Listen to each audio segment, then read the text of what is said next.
bathed in drug sweat and dirty linens. Bottles lie around everywhere.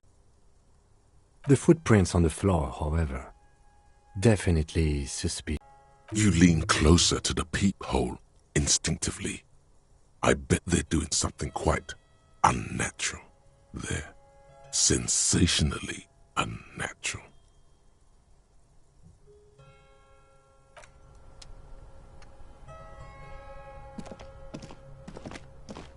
You clearly see footprints in the downy carpet of dust covering the workshop floor. Jackpot. These, unlike everything else here, are new.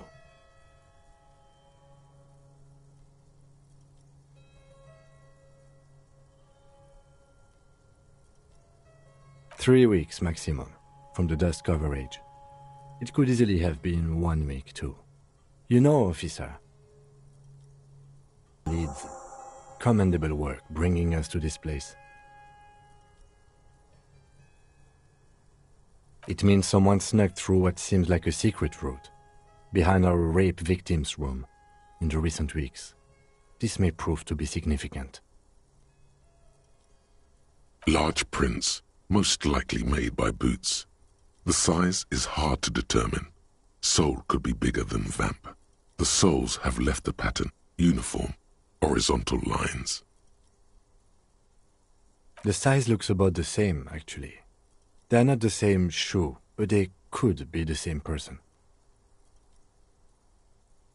No, these little horizontal lines are different. They look custom-made to me, or some kind of foreign print. Hard to say. Still a boot, though. Everything around you is quiet. The prints crisscross the workshop floor.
Over there, in the corner. Not just any pinball machine. This is the pinnacle of pinball. Cornelius Gordy and the Mountain Goats. It's lit. You can't wait to get your hands on it. The pinball machine. Gordy's Goats, a classic. A little. Feels like a lot. Too much to play it again. Ah, great. Cornelius Gordy and the Mountain Goats reads the golden lettering on top of the back box. There's a small column of text underneath. The machine is coin-operated. Get the game on, Fingerboy. Those flippers are ready.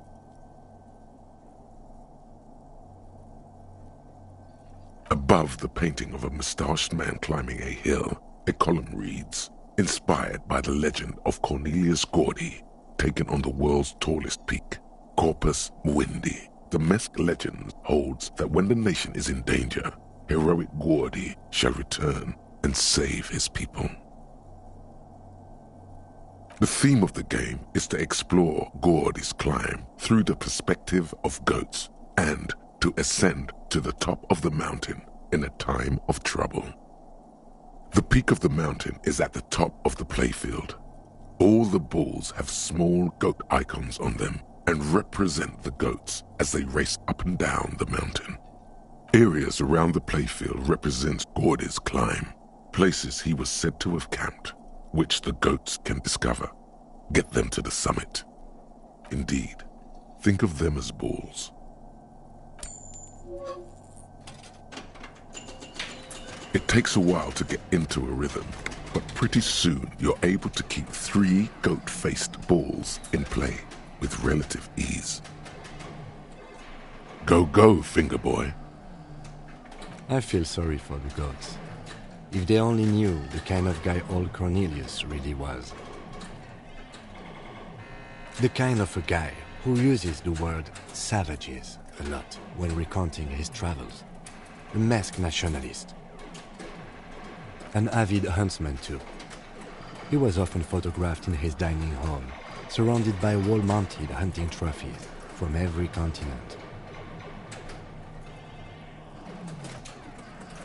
Your game is definitely improving. The jolly goats are flying all over the board, and although a few plummet to their deaths, you're never left with less than 3. Suddenly, a special passage leading to the summit slides open at the top of the board. This is where the balls need to go. Maneuvering a goat ball into a position for a perfect hit isn't easy. More fall to their deaths. But finally, the opportunity presents itself. One of them gets through. Tiny hammer shatters something inside the machine. Something glass. The words "pale rupture" light up on the speaker panel, and the machine starts filling with a thick, milky fog. Something's happening. Congratulations. This is where the game ends. It's a cheap way of getting more money out of the players. A stupid, nihilistic finale. There's so much fog, you can barely see anything. Some is actually leaking out of the machine, and one by one, your goats start slipping, disappearing into the milky nothingness. This can be navigated. The balls leave almost imperceptible disruptions in the fog. Use them to calculate where they hit next. You're down to your last goat, going mostly by sound. Eyes are useless at this point, but that goat is something special. 5 times you snatch him back from the jaws of death.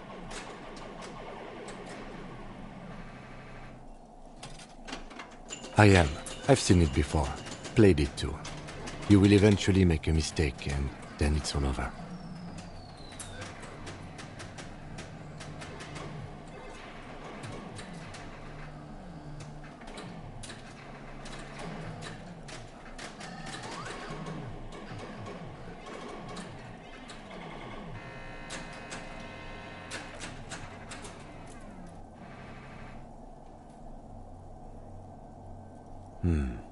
I've been wondering the same. There goes nothing, finger boy.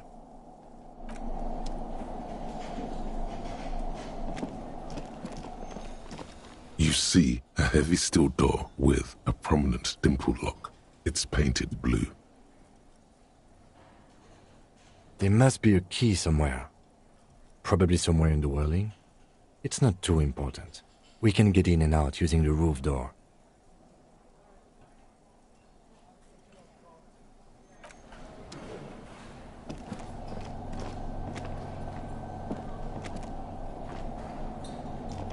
This small elevator is dimly lit by a bulb that's been glowing for ages.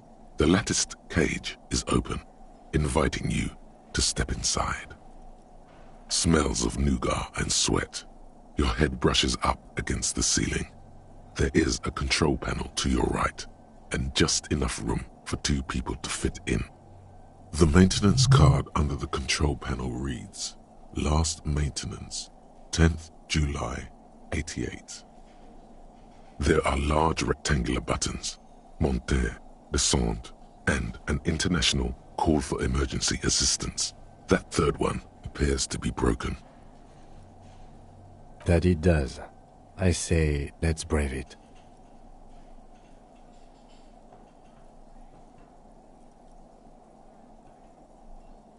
No, it was maintained in 88 of the previous century. No, I think the bureaucrats just forgot about this backroom elevator after the revolution. Seems so, although it's pretty quaint for a freight elevator.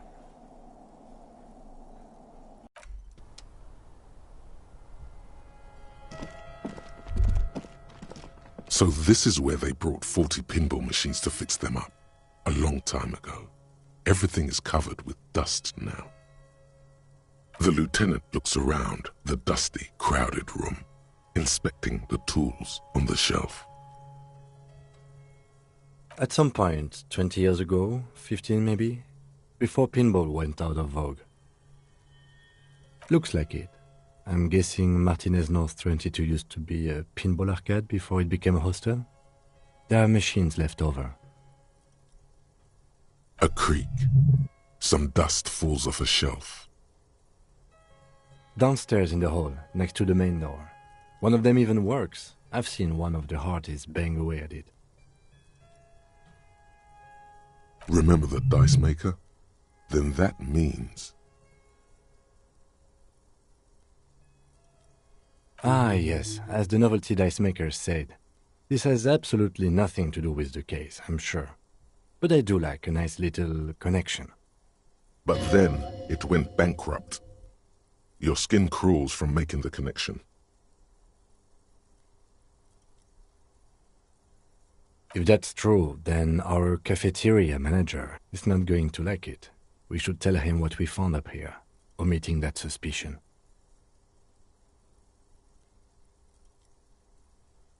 He does not appear to be the kind of man who likes his establishment to be part of a neighborhood ghost story about bankruptcy.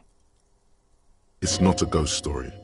It's a curse, and Gart ought to be made knowledgeable so he can perform counterspells.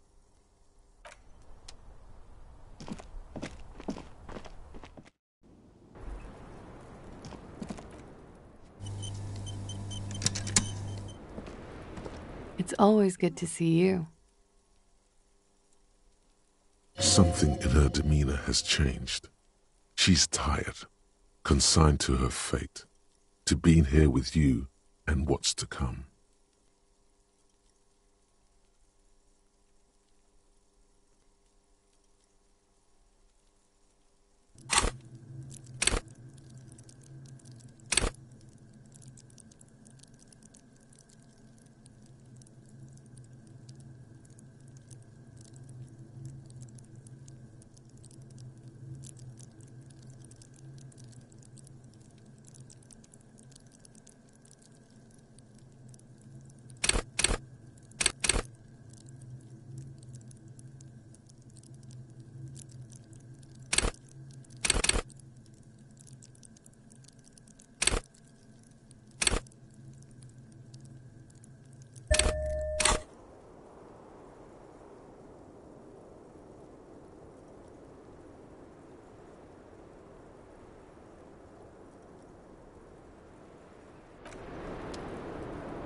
It's always... Something in her demeanor has changed. She's tired, consigned to her fate, to being here with you and what's to come. Just like the last time. Light brown eyes.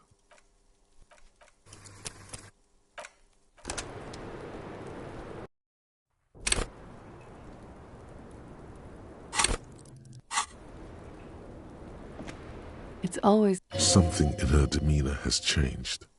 She's tired, consigned to her fate, to being here with you and what's to come. I understand.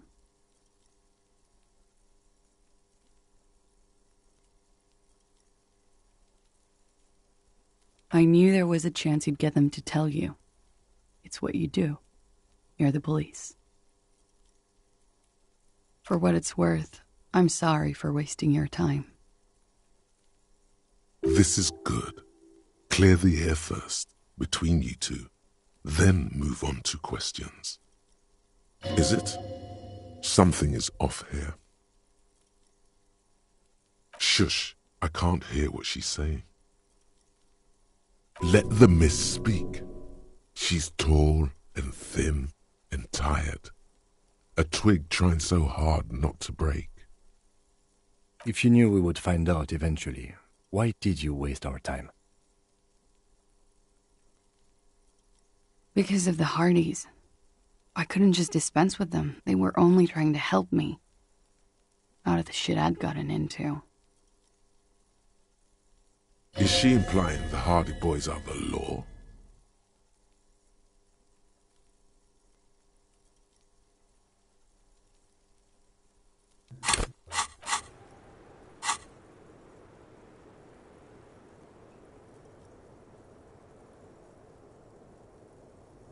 I know that.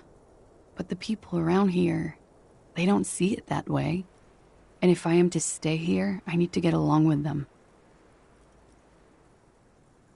I am not. There is more here, miss. You're right. There's more. You answer to the coalition government, and by extension, the moral intern. Briefly glancing over her shoulder to the sea, as she's done time and time again. You share a database with them. You send people to their courts. Just business. But bad business for some people in the moral intern. If I show up in your records, officer, they will find me. They will... What happens if they do? They will kill me, sir. If you file my name, take me in for questioning, enter me into the moral intern mill. Well, then I'm fucked. For nothing. This murder didn't have anything to do with me.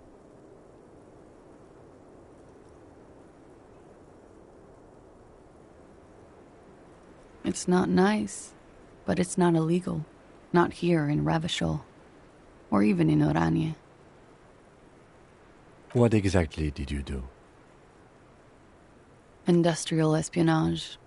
I joined a business collective with the intention of betraying them. I did my job well enough to be asked to do it again.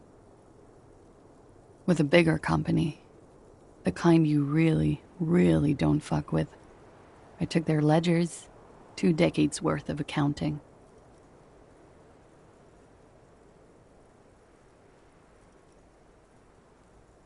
I need the names of the companies involved and who hired you.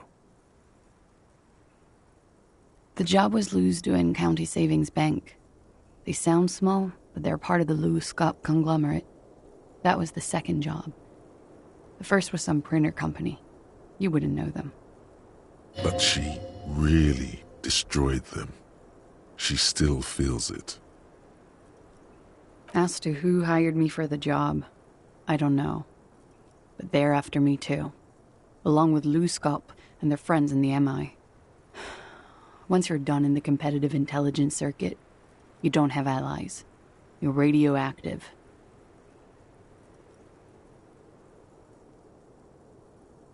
This was not a joke. Real people lost their jobs. Not just in the C-suite either. Good people.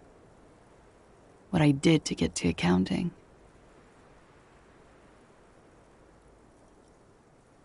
A lot of people got hurt. But that's just more of my shit you shouldn't have to deal with. You're solving a murder.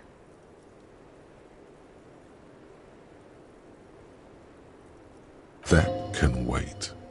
Look into her eyes. There's more.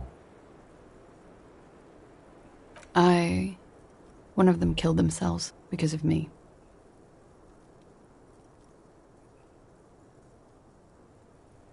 How do you deal with anything? It's all just How do you do it?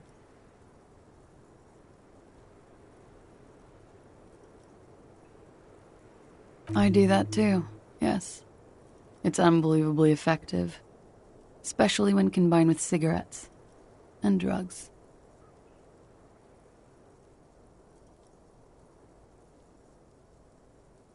We were there. Together. In bed, I mean. Okay. He was in a kneeling position. He had just entered me. I was on my back, looking at him. I heard the window behind me shatter, and I turned to look. There was a hole in the glass. I turned back to him. His eyes were looking through me, and his mouth was open, dumb. I could see. I could. Her chest rises and falls with each word. She keeps herself together and says it. I knew he was dead before he fell down on top of me.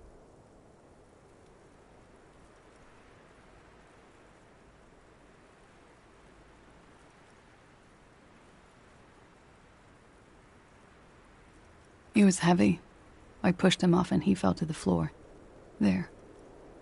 He only had his boots on. I bit the pillow, not to scream, then ran downstairs.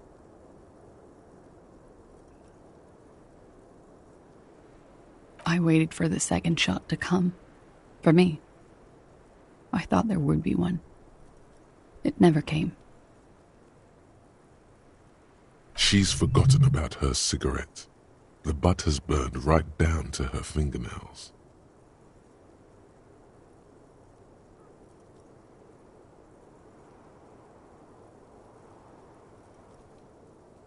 She looks down with a wince.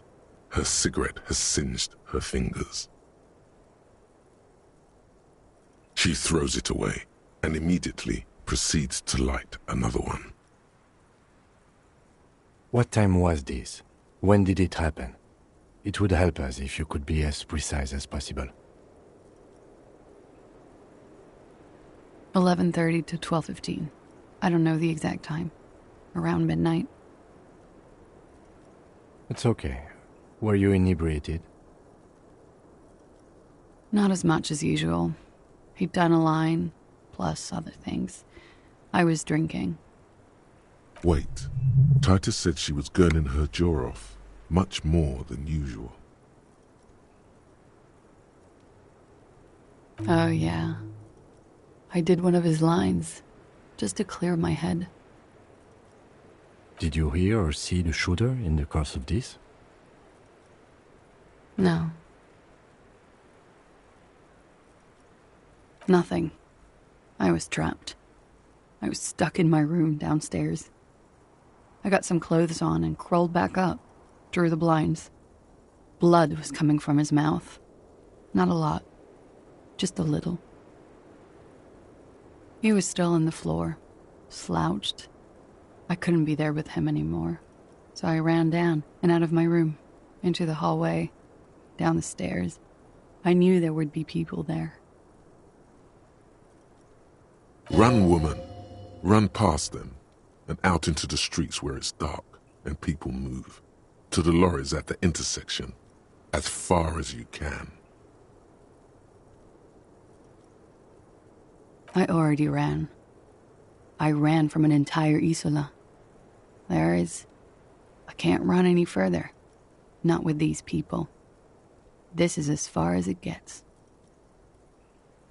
Sylvie was tending the bar. A lot of people were there. The Hardys were at the table in front of the stage. I think the Union box was full. Ruby was there too. They were having such a good time. I sat down and they all welcomed me. I didn't even have to say anything. Ruby knew something was wrong. Ruby?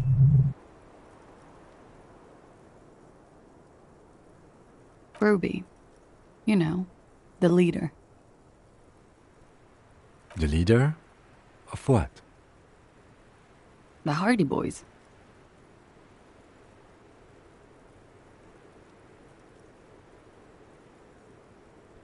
Well, nominally, yes. Ruby's the one they go to when things happen, like things they need taken care of.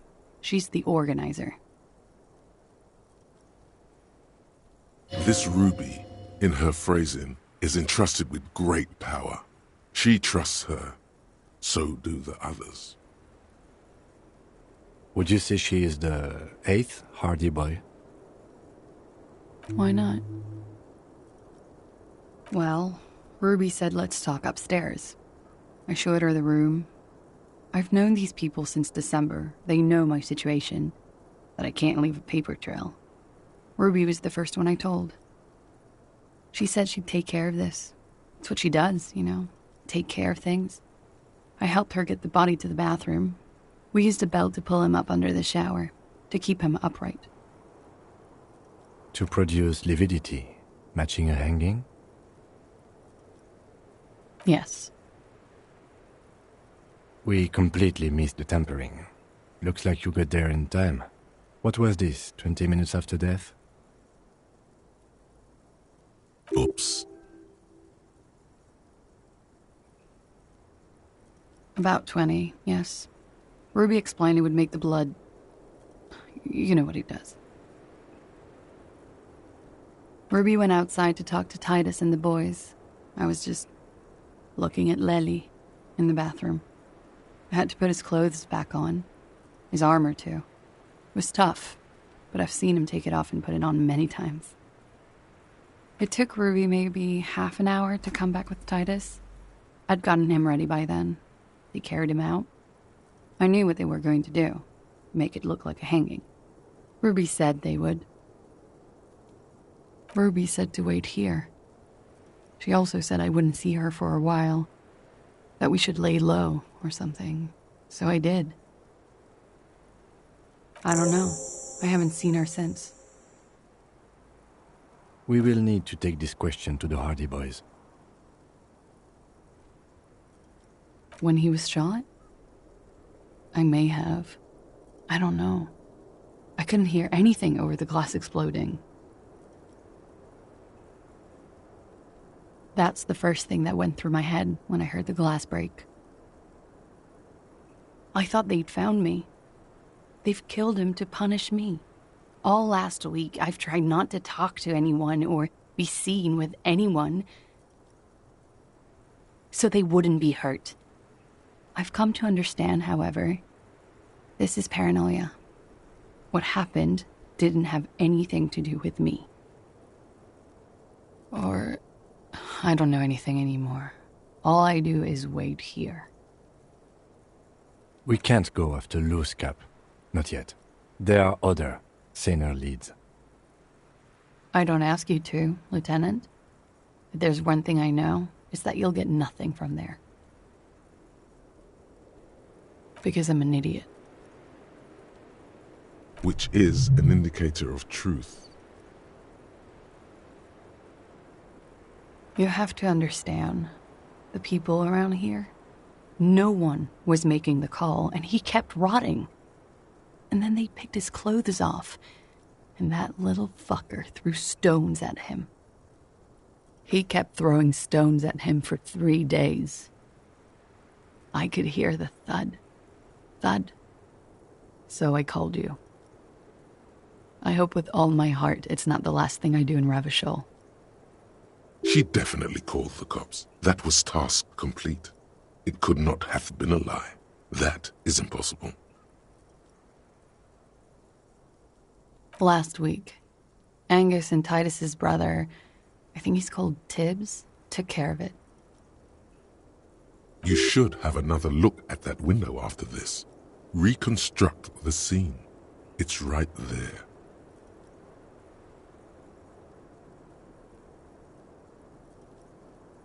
Yes, you see the glass sparkling out of the corner of your eye.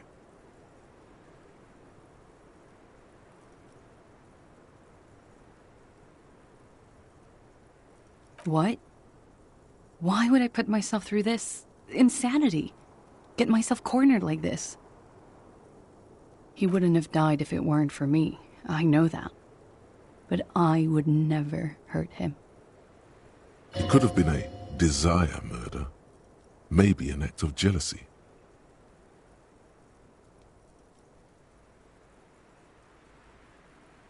I'm sad to hear that. They must have said it in some fit of frustration or under pressure. They couldn't have meant it. I've talked to them after it happened. No one has implicated me. She's getting scared now. Of you. The downstairs people. All of it. I did not kill him to defend myself from rape.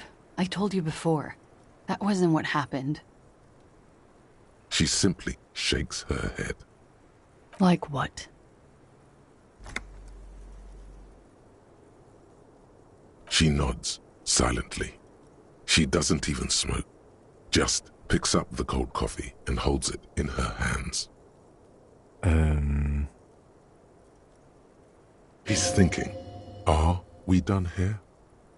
Or maybe you should take her to the station for safekeeping. She lied to you, and she's a flight risk. No, that won't be necessary. Just leave her alone. She's been through enough.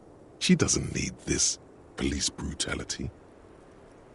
Multiface, I'm beginning to doubt your judgment. Are you sure you're not sleeping on the post? You have to wake this one up, with force, if you want to continue pushing her.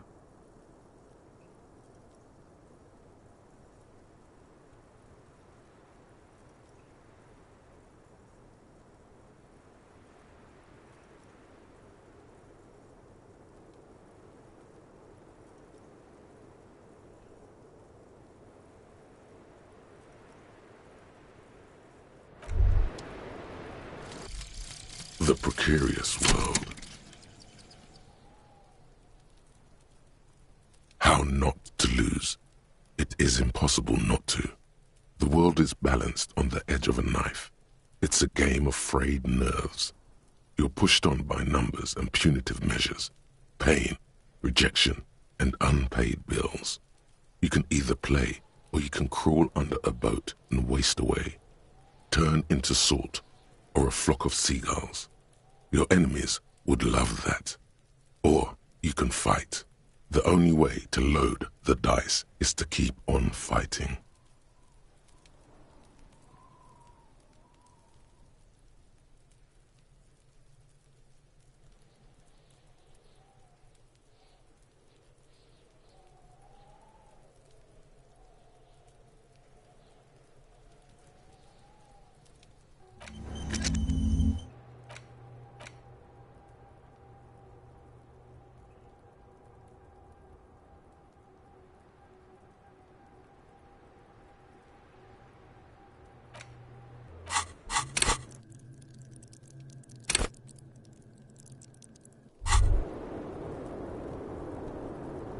As you look back, you think, so love did do him in, after all. If it weren't for her, he would not have been there. The shot would not have connected with his soft palate. She's silent, holding on to her coffee mug. No vapor rises from it. It's cold. Remember this silence. The lady is dangerous. People suffer around her. Yeah. I'd like to think he didn't love me, or that it was chemically induced and not real. Easier that way. I don't know. Real as anything.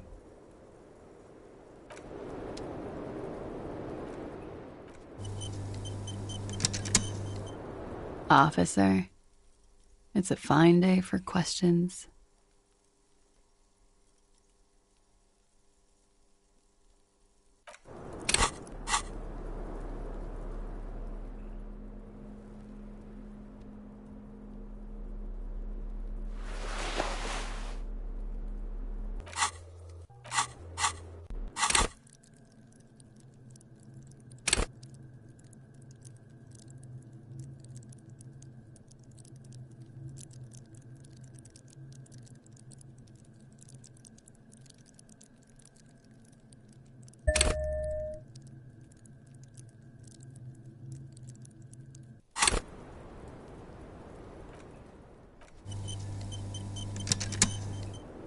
Officer, it's a fine day for questions. But we are awake, sire. She has been forthcoming with sordid details women usually conceal. Most shocking details of the sexual kind. We are a bulwark, unbreached. Get a hold of yourself just once, will you? Try to look past the sexually lax morals and do some police work. So you say, but give us one example of deceit. Just one example.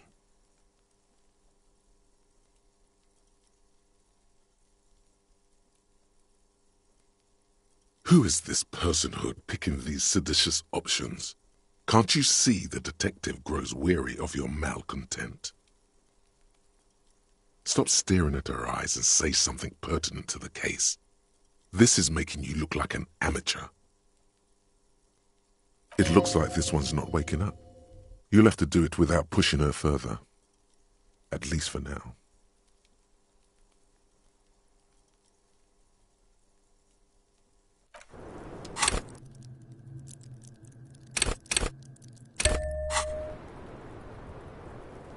Officer, it's a fine day for questions. Just like the last time. Light brown eyes look back at you. All is as it was. You feel, don't worry. We will protect you from her beauty. We will see through deceits. You are advised. There are Miss Aranye Disco Dancer. The strange moment ends. It was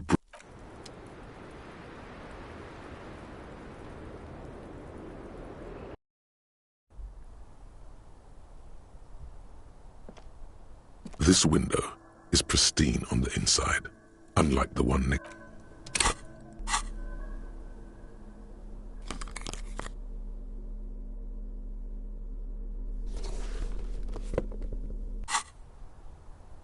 This window is pristine on the inside, unlike the one next to it. Light, a vague sense of disappointment fills you.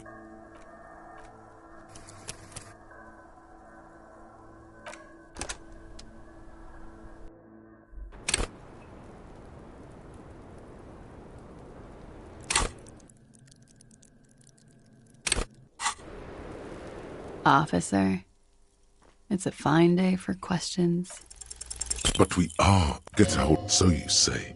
But give us one example. Who is this? Stop. It looks like this one's not waking up.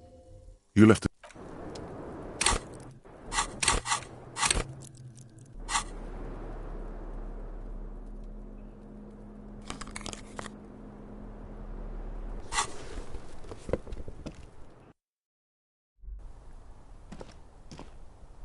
This window is pristine on the inside.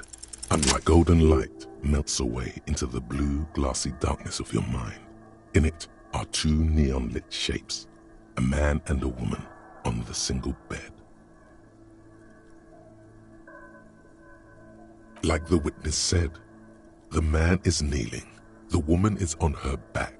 It's the night of March 4th and a shot has just been fired. The man looks directly at the woman. The shot's possible directions converge in his mouth, a ray cast from somewhere outside, entering his brain. From the roof outside, location A prime, the glass fractures around the bullet hole, shards face inwards like a corona behind the woman's back.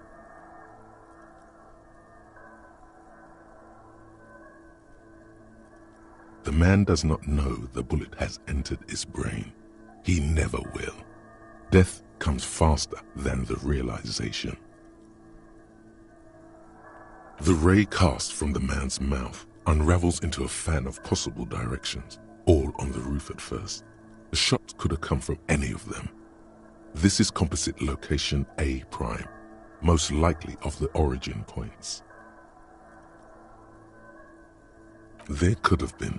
Then the rain and slush and wind washed it away. This was more than a week ago. 72%. with an antique weapon that fires military-grade ammunition, a Belma-grave rifle, for example. This is a good short distance, but not too short. The perpetrator aimed with their back against the railing, or possibly kneeling for precision. This would explain why it only took them one shot. The lights were on in here. Outside it was dark. It was like shooting fish in an aquarium, a well-lit aquarium. The victim opened his mouth to let the bullet in. Neither of them would have seen anything outside in the darkness, too busy with their own bodies. Point X would contradict the woman's testimony, rendering the entire proposition void. These figures would be wiped out, detective. None that you've found thus far, but that doesn't mean there aren't any. That's a 28%, yes. In this model, the shot could have come from a greater distance. Nothing excludes the possibility.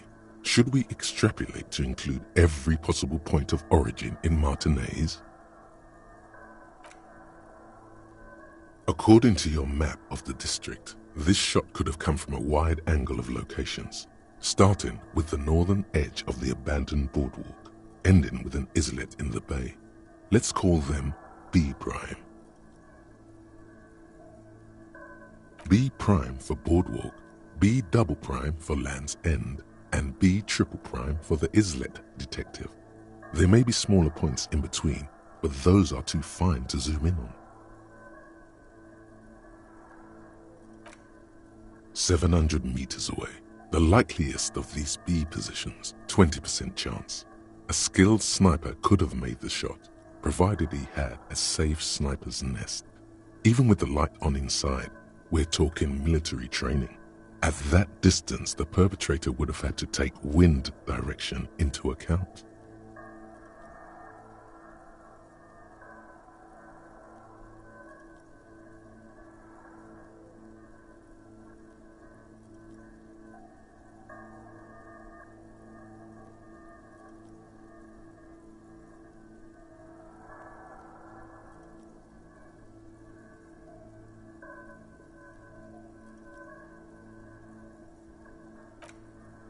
.2 kilometers away, the least likely of these positions, let's say 3%. A truly skilled sniper could have done it, possibly from a tent. No, too far-fetched. 1 kilometer away, a point beyond the docks, on an islet in the bay. The fort is ruined, but the perpetrator may have found a stable spot on the beaches surrounding it, where the concrete crumbles into the sea, as you saw in the coin-operated viewer. The shot would have been a small miracle, 5% likelihood.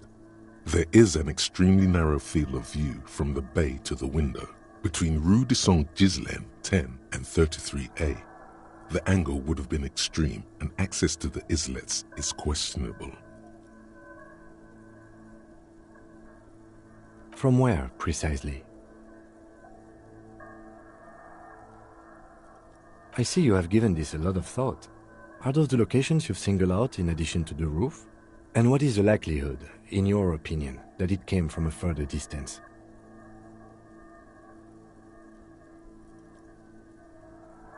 Okay, well, we should see if there is gunshot residue or sniper nest if we go down the coast. Rule these spots out one by one.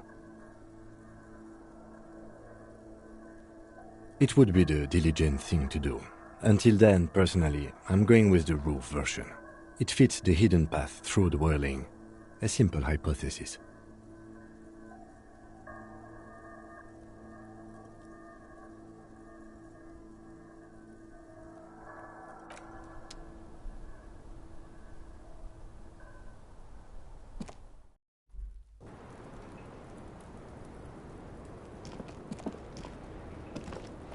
Officer, it's a fine day for...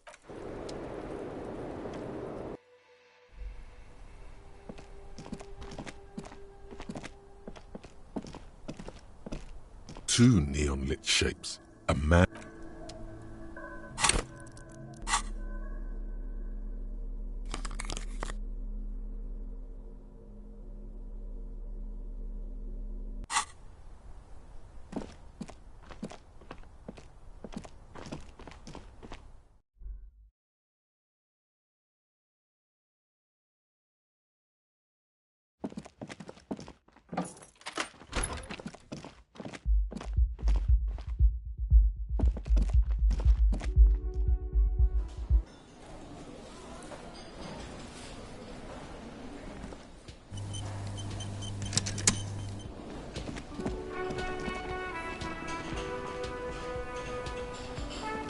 Can I help you?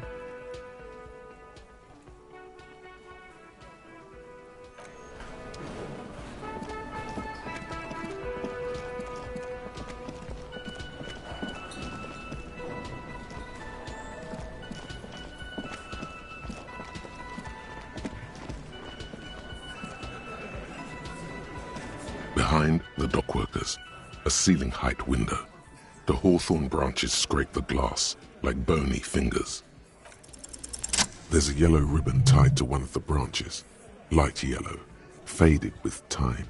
A tiny splash of color in the blackness of the thicket, hanging from it, a bronze key. It's close enough to the latch up there. One can slide it open and just take it. Surely not a coincidence. Huh?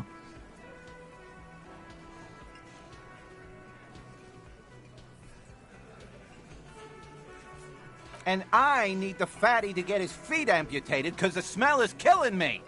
We can't always get what we want. God damn it, Dennis. You know I can't help it. Sorry, fucko. These guys won't help you. Looks like you're gonna have to go bush diving. The hawthorn's got a bitch of a bite. I'm gonna enjoy the sight of you in the bushes out there. With a loud thud, the old man stands up, pushes the window open, grabs the key from the hawthorn branch and slides it across the table to you. The key is brass.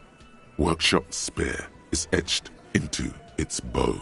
The old man closes the window and sits back down in silence. Come on, man. We were just having some fun. Where's the harm in... I'm tired of listening to your shit.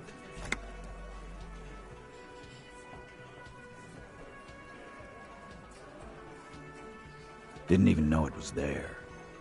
Boys. No idea. Never even seen it. Someone must have hidden it there before this room became our place. Don't thank me. I don't give two shits about your key. There is a silence around this man's words. Unlike Titus, they're afraid of him. That's the type of respect he commands. It's for the blue door in the kitchen. There was a note there that you missed. It said the workshop key is behind the window. It's this key.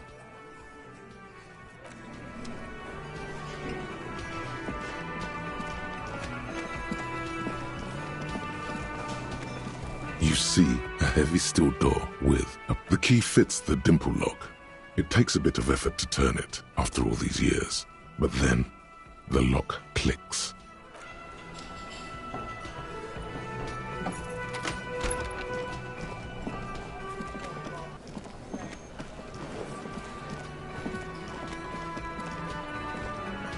The man ponders his cooking utensils.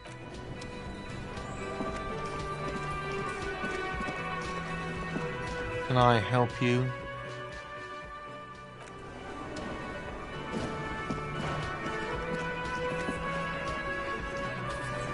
It's you again.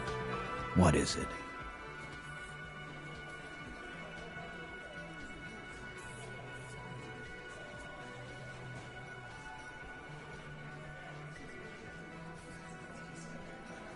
Yeah.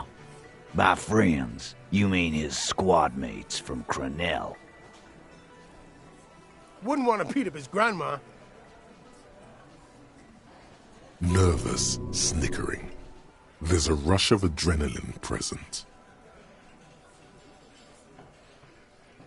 This is what happens if you take the law into your own hands. Other people start doing it too. Let them come. The Hardy Boys are right fucking here. You heard the man. Right here. We're armed. We got the whole district behind us. And Glenn. Glenn is fucking crazy. Yeah. A well-oiled murder machine. The mood is on the rise. They're feeling confident, ready to punch out the whole Merc platoon.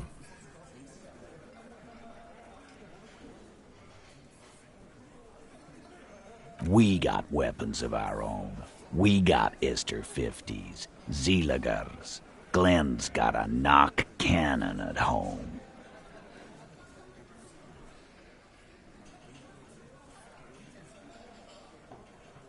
I guess we're gonna see, aren't we?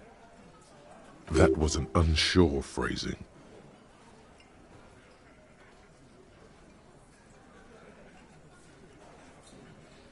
Yeah, like you've been up against ceramic armor. You haven't even seen the whole suit, right? I've seen the whole fucking thing, and it didn't make him immortal. So are the local gangs, the fucking Barmy Army, and the Madre scum. You've been out there. Seen any around? Yeah. Where are they now, huh? Sent back to Madre in an airtight cargo crate. These people are trained military professionals, special forces, as you said. They're not a gang or Barmy army. No, they're not. They're uncoordinated and drunk. Don't forget, we're listening in on their communications. Their shit is way apart. Big fucking surprise. They hire psycho scum, arm them to the teeth, and let them loose in the city. What do you think is gonna happen? What do you mean, okay?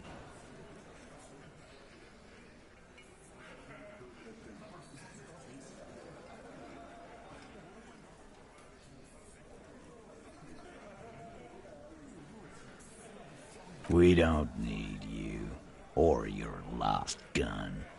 We all have our guns. We'll just use those if it's okay with you.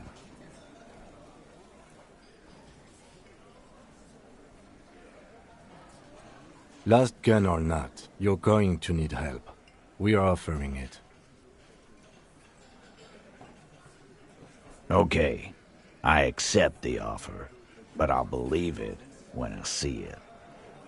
He appreciates it, but can only accept it conditionally. Why?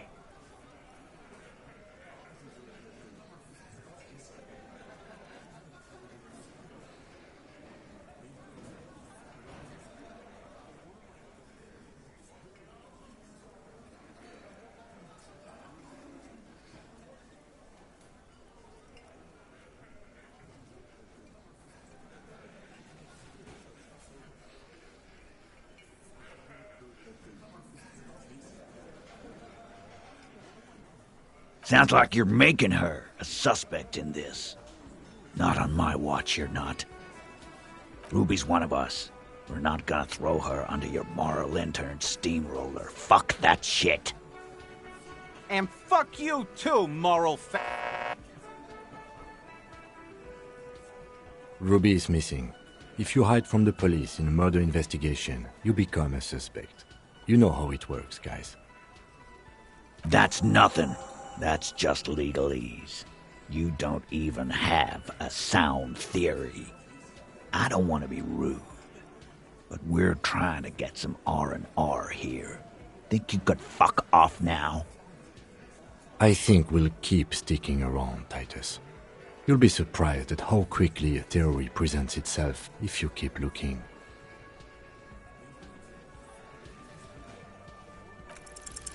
A sudden flash of lightning in your neocortex. The hostel cafeteria is lit by its airy blaze. Floor plans, bullet trajectories, webs of human emotion, all channeled into a single thought. Because she was here, all night, with us. He's cobbling together shit so he can put her away. It's Cop 101. She was here all night? 11:30 to 12:15? She was here during all that time? Yeah, with us, drinking, near the stage there.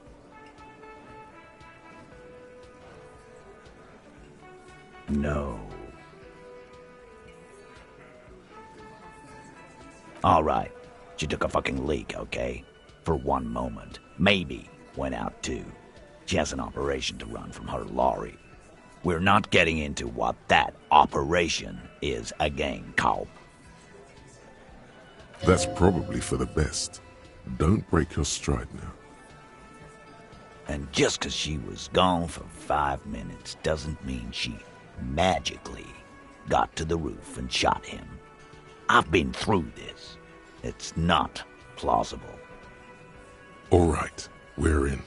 We got Ruby unaccounted for sometime during the window. This was crucial. Now let's place her on that roof. You got his attention. Now don't ruin it by making weird claims. Remember, you can still mess this up.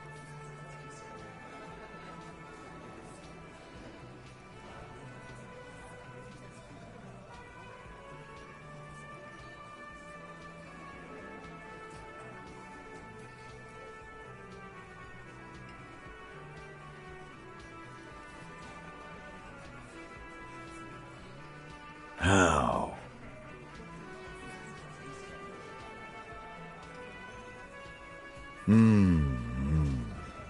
People say there was a pinball arcade here, sometime before the hostel.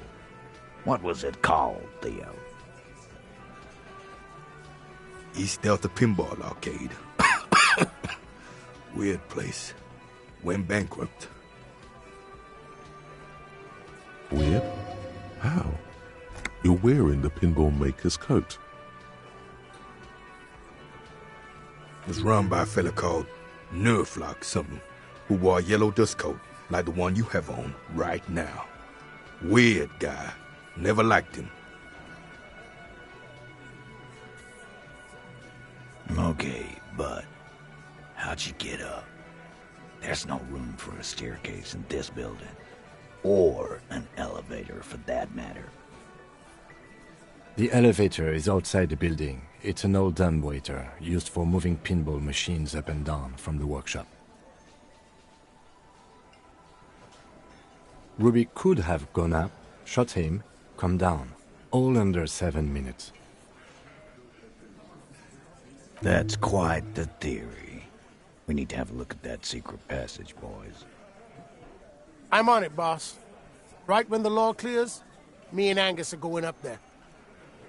It's a dumbwaiter, not an industrial lift. How about I go instead of... Just now. You got something else to back this route up? Or is that it?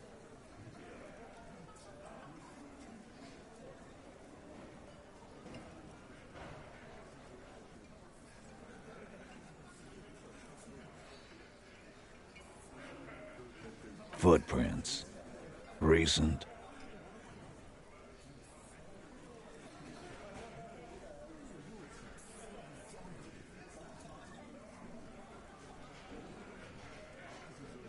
What else could you make out? How recent? What size? That close, huh? How fortunate. I'll take a thorough look at those prints myself before I believe that, Culp. Good news is, I'm still listening. Footprints. Recent. Horizontal? I see they taught you well in your RCM school. My old man. Good news is, He knows they had to be recent for those lines to still read. This wasn't a failure. Right. What the fuck does that got to do with Ruby?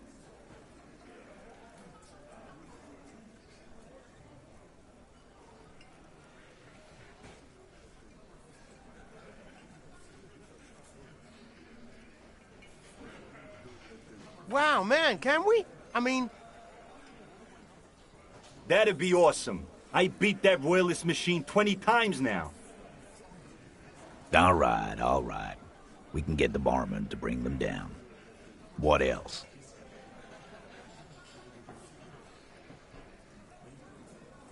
I don't like guessing, Culp. No one does. It opens the steel door in the kitchen, the one that leads upstairs to the roof. This key was right here, with you, all the time. Quit jumping to conclusions, Theo. You took that key. Did it look like it was recently put there? No, the ribbon was old, faded. It had been there for 20 years at least.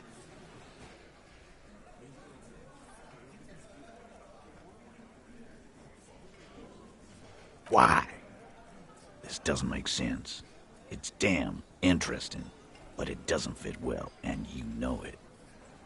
It doesn't fit well, but it fits, and he knows it. Also, it has to be said, this man would make a good RCM sergeant, or maybe even lieutenant. Just don't let him anywhere near women.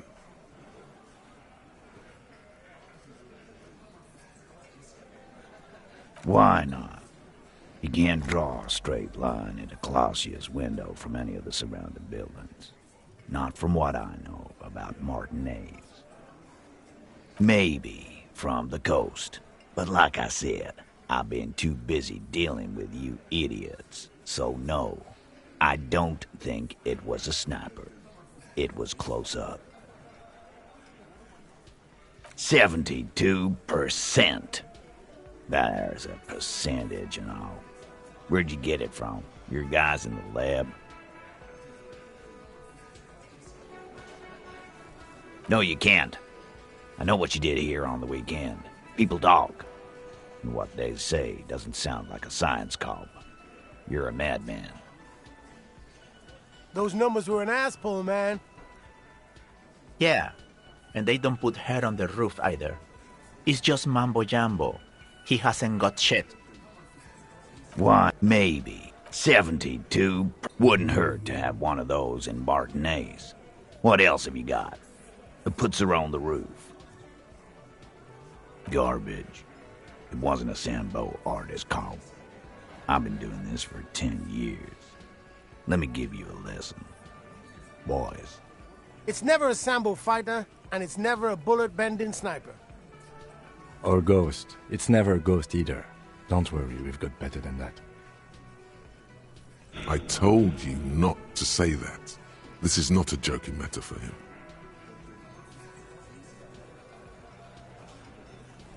I've seen the winch. I'm not blind.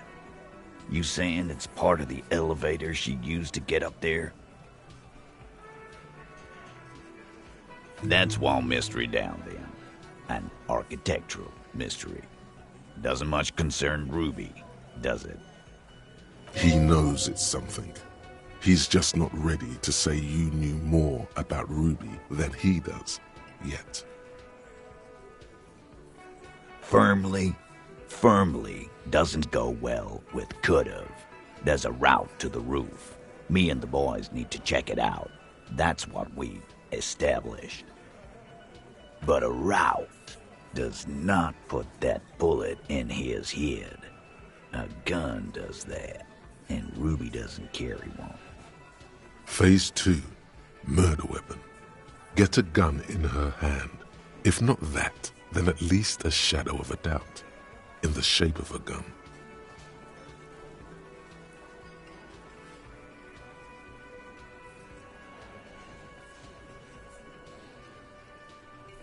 That looks antique.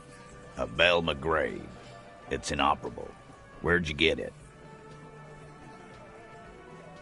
20, maybe 30 rifles, Titus. Also broken, but still, there were too many. And there must be other caches too.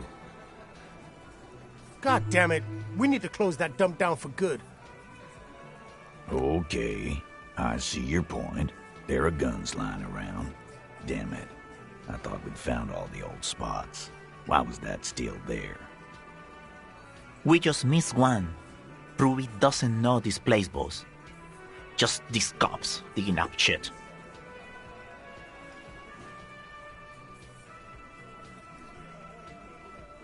So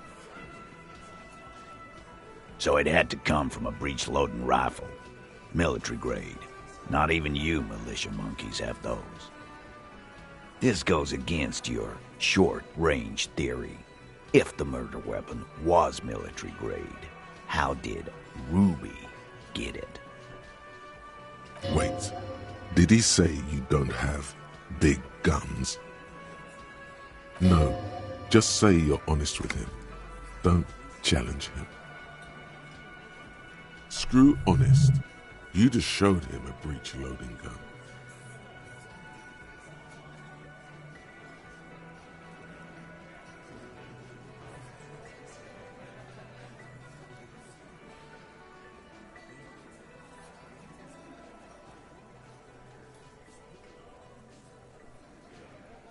Calm.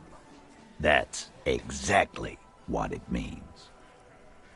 That wasn't strong. So This goes. Wait, no, screw honest. You just showed... A broken old broomstick is what you showed me. But point taken. Time to really close the deal. Show them the bullet. The blonde man looks at the mushroomed deathbringer in the evidence bag and says, Yeah, the bitch is jacketed all right. 4mm too. Whoa. Well, goddamn. It's not proof, but it's a possible murder weapon. Close to her.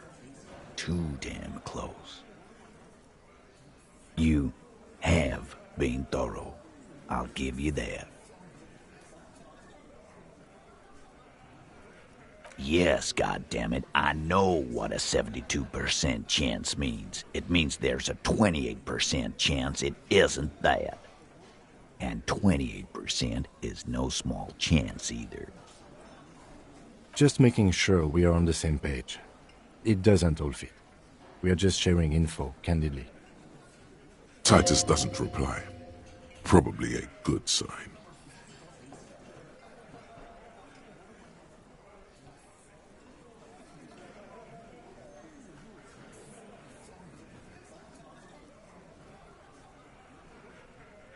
God damn, that's just about your favorite topic, isn't it?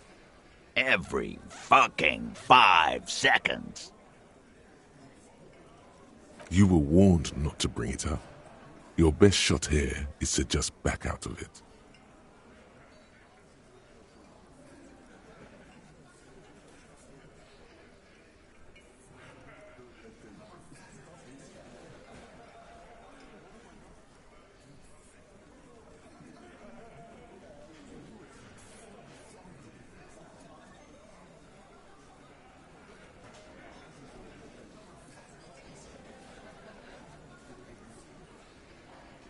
Trouble. This is Revachol. Even the roidheads in the gym had a carbine. No one has trouble getting a gun. I still never saw her carry one. He must be referencing some past case of theirs. He's angry because he knows you're right.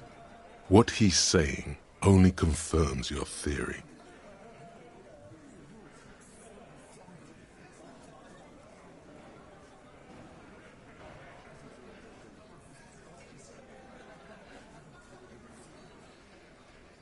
All right, keep talking.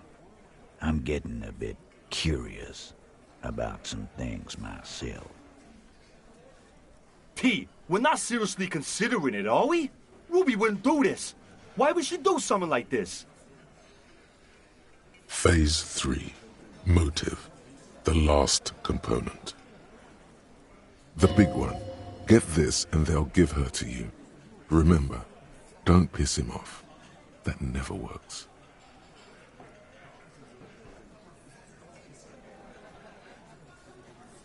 And I suppose you have a theory on that.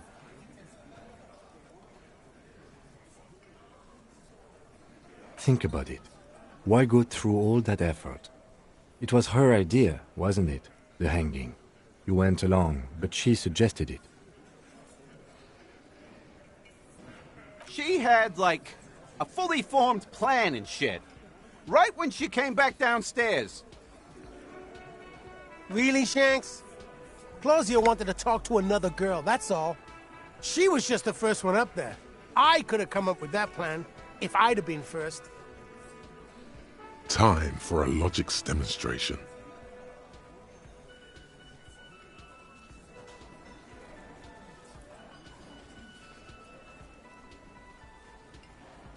You're on thin ice here, asshole.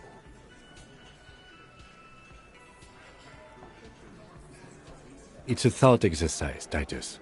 Think. You kill him. Get up there. Shoot him. Get down.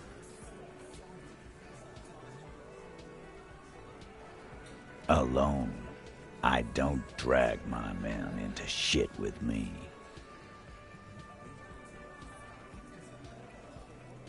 If she used us, then that's a serious violation of the Hardy Code, boss. But she didn't. She would never do that. Why aren't more of you defending her? This is fucking stupid, Titus. Glenn, I thought the same thing when she skipped town and left us in this shit. Oh, so he didn't rule her out completely. And she skipped town. This is good.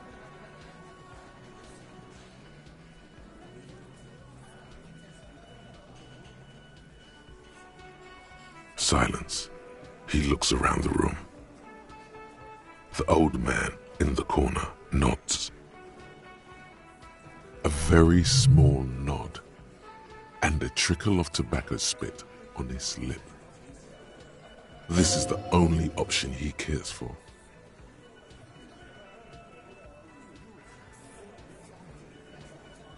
Yeah, I see it. There's one more thing I've been wondering about. Ever since you asked me where she is. Add it to your list of suspicions, if you want.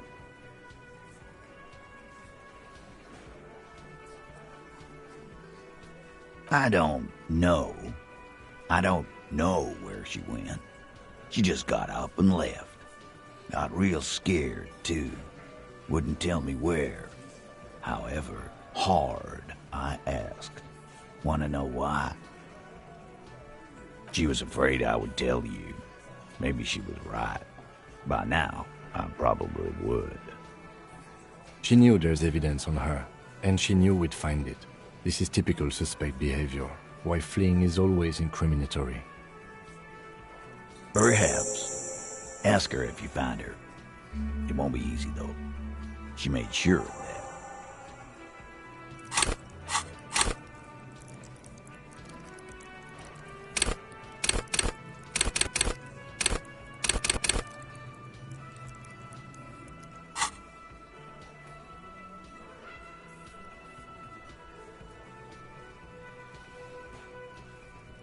Friday afternoon, when you first arrived, I got word the RCM was in town. Then she came in to see me. Told me she was leaving. That's when we had our little conversation. I told you. You.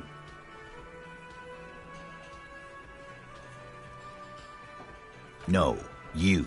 As in the cop with the sideburns and the disco clothes.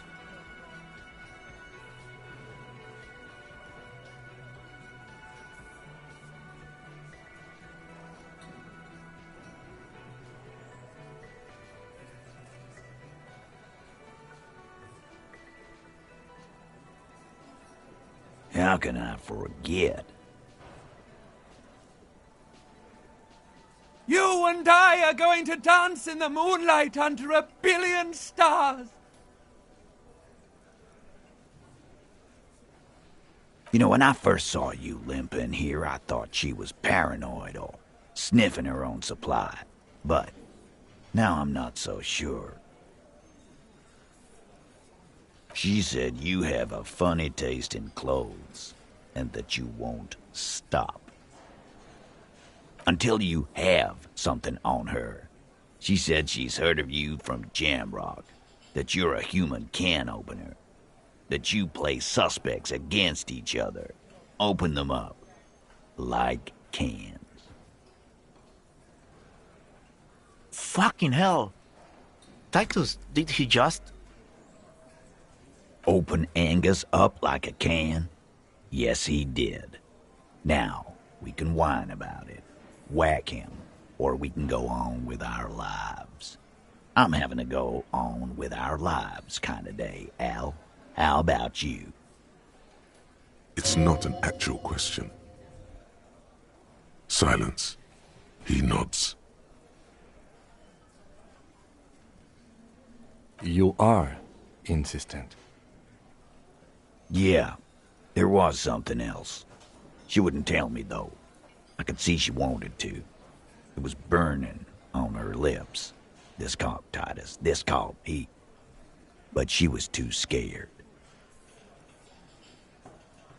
Scared? You should be too. A strange fear creeps over you. A metallic taste in your mouth. Change the subject. She's not far. We know that much.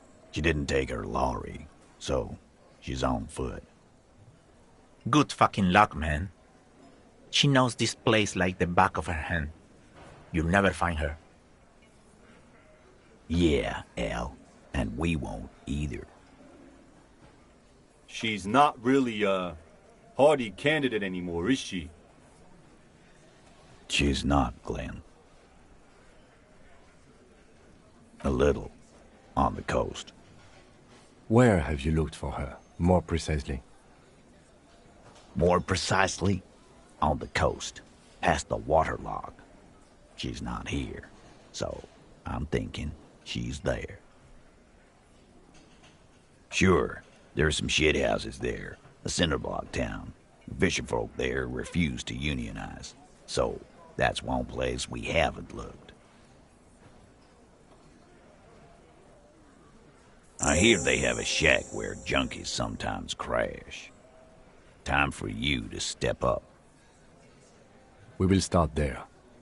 One more question. What does Ruby look like? Boyish. Hair's red. Dyed. She looks like a lorry man. The what now? I have no idea. Boys? She said she's building a pale emitter. What? We were talking about radio equipment. She said she's doing Ulan frequencies and a pale something. I don't know more. There you have it. Pale something. It'll have to. His grip is firm and reassuring, like holding a piece of unpolished granite. Not just granite, tightly packed RCM Sergeant material. When are you gonna get it through your dumb head? I already am. I just wasn't sure you were. And he still isn't. People aren't afraid of good cops in the way Ruby was afraid of you, he thinks, then turns back to his men.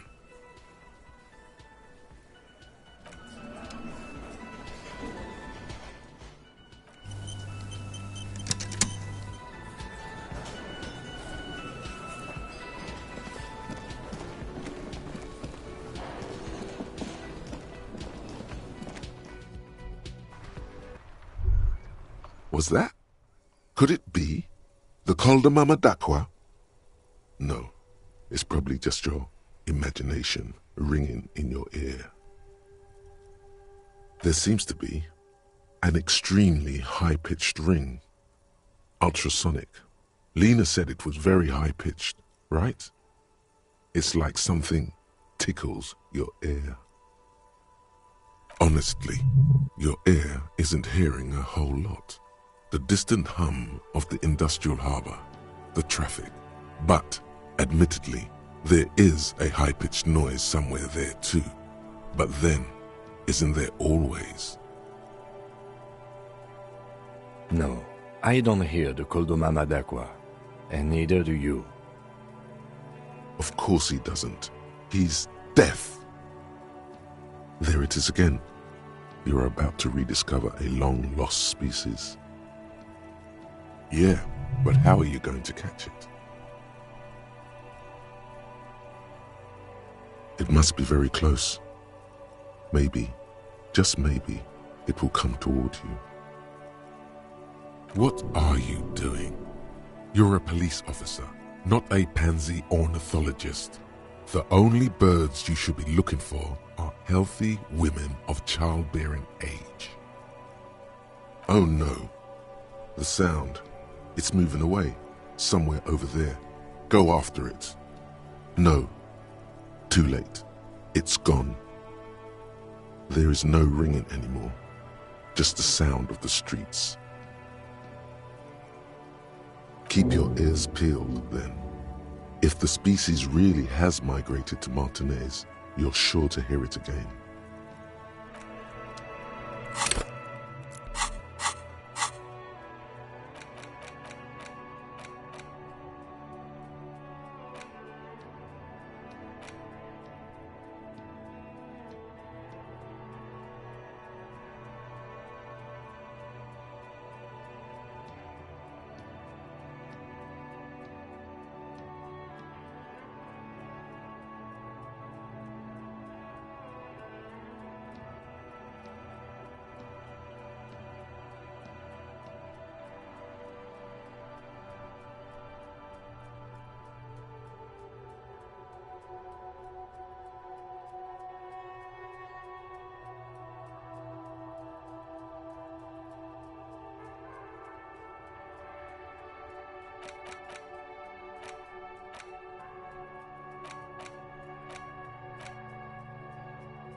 The aging alcoholic is still there, breathing.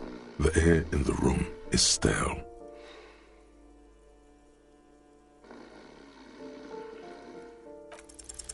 The man groans once again, but his tongue keeps failing him. It's impossible to make out the syllables. A hand emerges from the blankets, trying to gesticulate something, and then falls back again, limp and defeated by sleep. A loud snore escapes his mouth.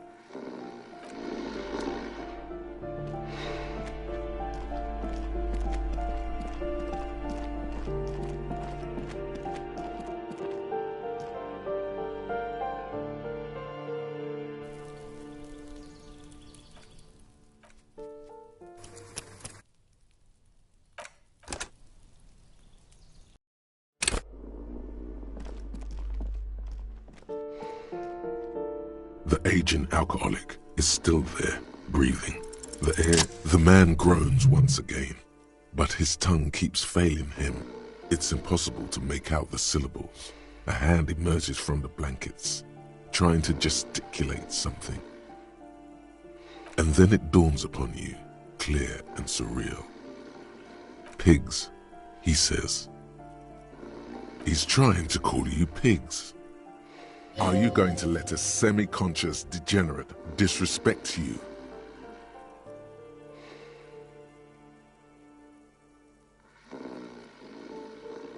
His hand falls back on the bed, limp and defeated. A loud snore escapes his mouth. He's asleep again. At least he got to say his piece.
Hello again, officers.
You see a set of tire tracks in the brown slush that covers the plaza mosaic.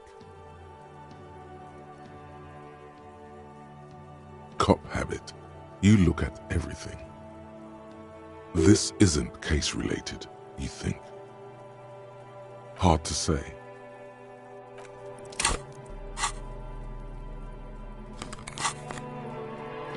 You see a set of tire tracks in the brown slush that covers the plaza mosaic. The tire tracks were left here by an unknown event that took place some days ago. It's a message, written in the language of burnt rubber. Some of that rubber stuck to the tiles right in front of the whirling in rags. This is point A. The driver started there, and then accelerated straight into the fence, left a hole big enough for the Franco-Nigerian cavalry, according to the cafeteria manager. Why that pang of guilt again? The hole in this fence doesn't look that huge. He was exaggerating. People blame cops for everything that goes wrong in the world. This has nothing to do with you. As a matter of fact, you don't even know why you stopped here. You would never drive recklessly like this, and you don't have a car. The driver proceeded to back out of the yard, barely stopping before hitting the adjacent building. Before heading south, must have been in a hurry. You are correct. This is a rather motor carriage-friendly city. Somehow that makes you feel scared. You don't know why. I'm not sure. There are plenty of traffic accidents waiting to happen in Martinez. With the jam right here on the roundabout, I would keep them separate. You could follow the track south. There seems to be a canal there. See where they went, if you find the time.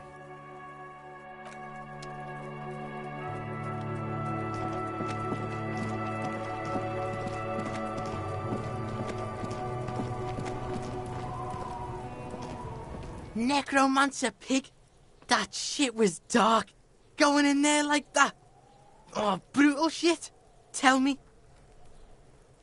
Kuno dies. You're gonna pick one out of his brain like that too? Kuno's gonna go out in a hail of bullets.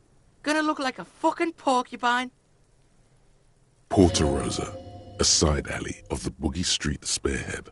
A young man in his early 20s approaches patrol officer Emil Mullins and asks for a cigarette.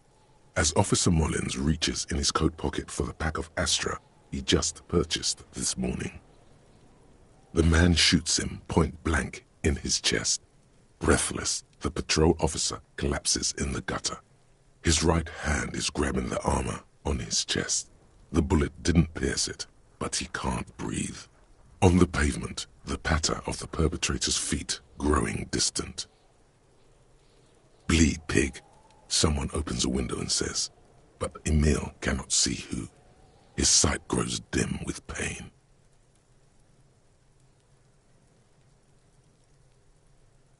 Yeah.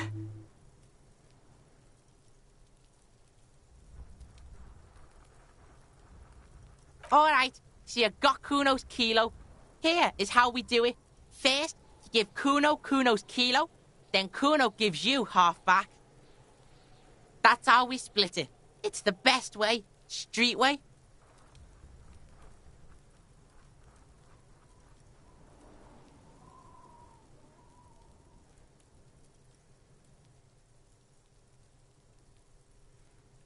Word on the street is, you sent your little friend in dressed as a hooker, distraction style.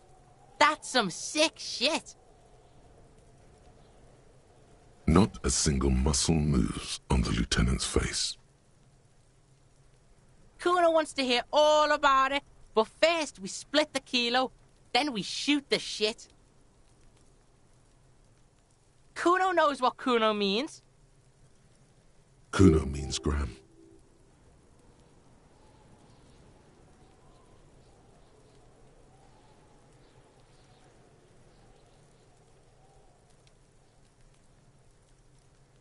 Wow, that's heavy.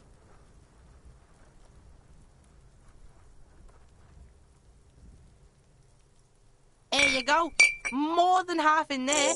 Kuno's fucking honourable like that.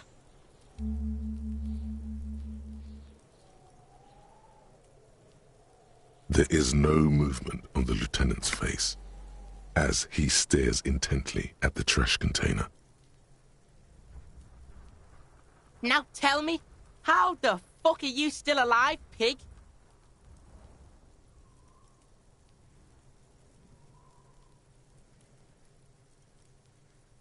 The fuck do you know about Kuno's life?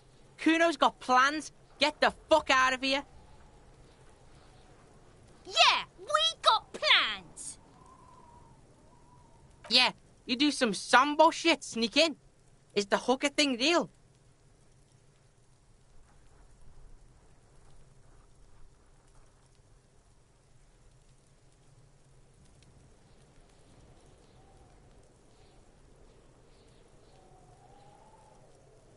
What? Fuck right. Kuno's dad was sleeping like a bum. Kuno told ya. Kuno's dad doesn't give a shit about anything. Fucking breaking and entering shit. That's nothing to Kuno's dad.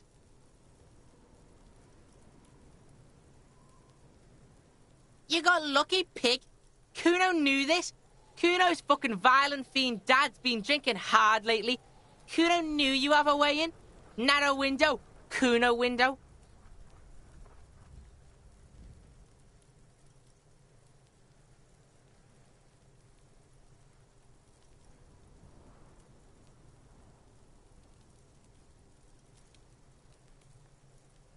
Yeah, Kuno's dad is fucking nothing. Fucking coma shit, stroke shit. Kuno's dad is so fucking violent. He's had a stroke many times. Shit. Kuno's gonna have one too. Gonna be just like Kuno's dad. Speed shit, crime shit, fucking on the bed. Kuno's gonna go out like Kuno's dad. Revachol West style. Stop saying all this sad shit, Kuno.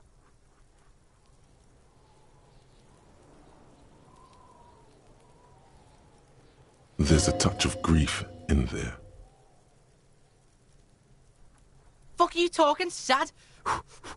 Kuno's got hard shit, death shit, nothing shit.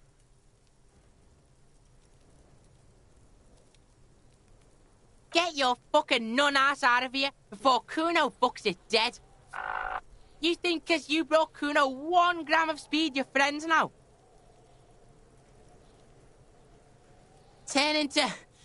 Kuno ain't turning into shit. Kuno is that shit.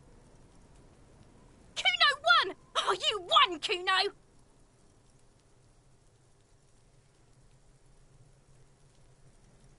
Fuck right there were. Fucking 3 years or some shit.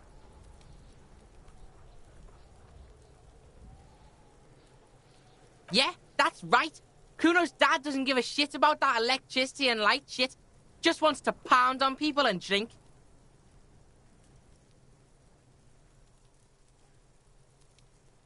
Fuck that shit. Kuno's gonna move underground. Lead I am shit. Ancient shit. Kuno's gonna live in a fucking catacomb. Yeah, in a tomb, Kuno! Yeah, pig. This shit is done. Now get the fuck out of Kuno's face. Kuno needs to drop the bomb. Kuno doesn't fucking care.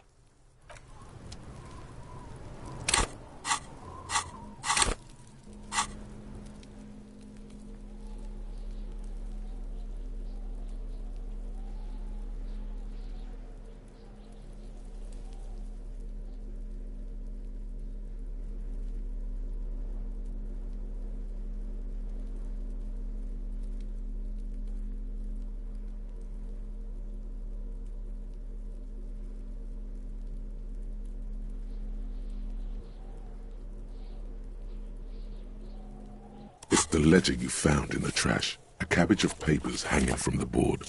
With the yes, at last. You find a way to piece them together, using the alphanumeric code on the margin. HDB 41. Date of initialization. It takes about half an hour to piece one together, using the system you've devised.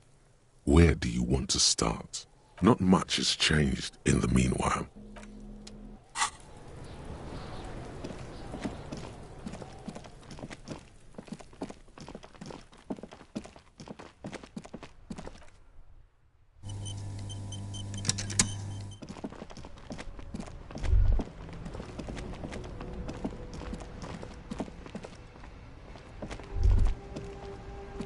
Snow covers the white on blue police livery of the motor carriage.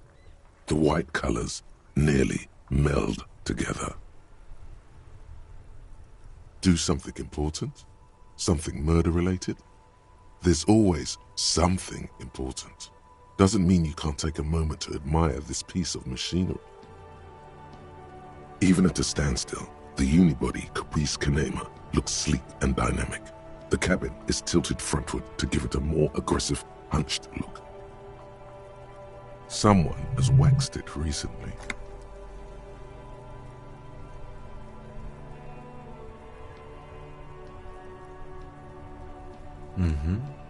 You want to take a closer look?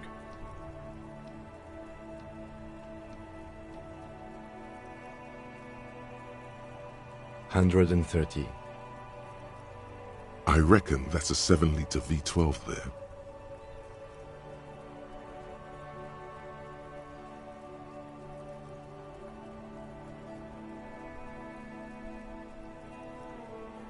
$7.2. Supercharged.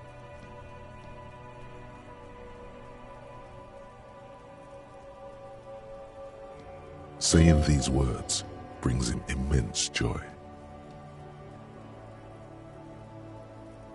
You mean the coil noise? When variable current passes through wires that make up the coils on the electrical system on this machine, it causes vibration in the wires and the cores of the coils. When the frequency of the current in the coils falls within the audible range, the resulting vibration creates the whiny sound you mentioned. What a binoclard.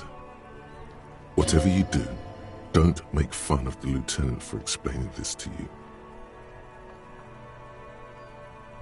I have pretty much maintained my vehicles by myself ever since one was assigned to me. You inevitably pick up some knowledge on the way. There's pride in there. A trained driver knows his ride. Yes, an extraordinary machine. It's nice and all, but why so modest? Put some zing into it. Flare it up. Slam it down. Helium headlights would improve the range and quality of the visual field a lot. It's a bit girly right now. Fit it with some proper off-road components.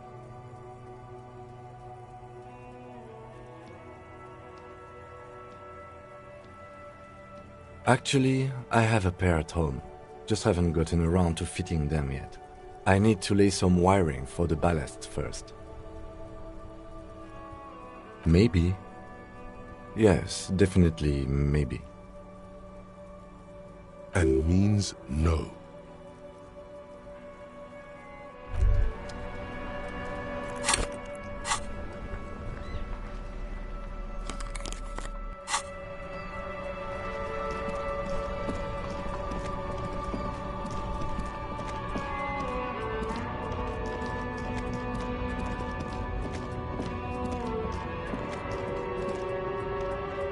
An old monument stands in the middle of the traffic island.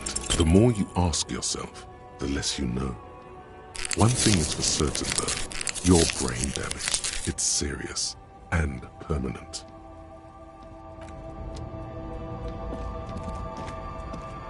A lorry abandoned. The smell of cigarettes and perfume welcomes you. You close.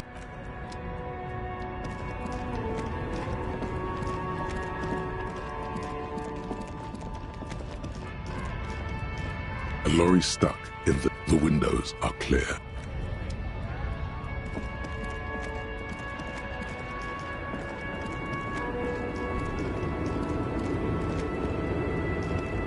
The woman is still hunched over the railing, her head swaying to the music, her eyes looking at nothing in particular. Huh? What is it? What do you want? And what is that?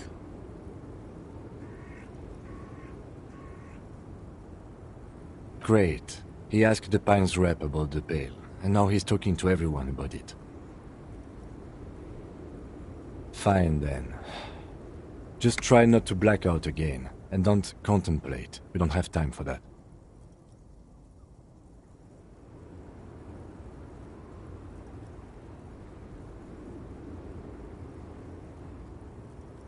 Exactly what I didn't want you to do. Ma'am, my partner wanted to know if you work in Pale Transport. No offense. But your partner? Seems like a bit of an idiot.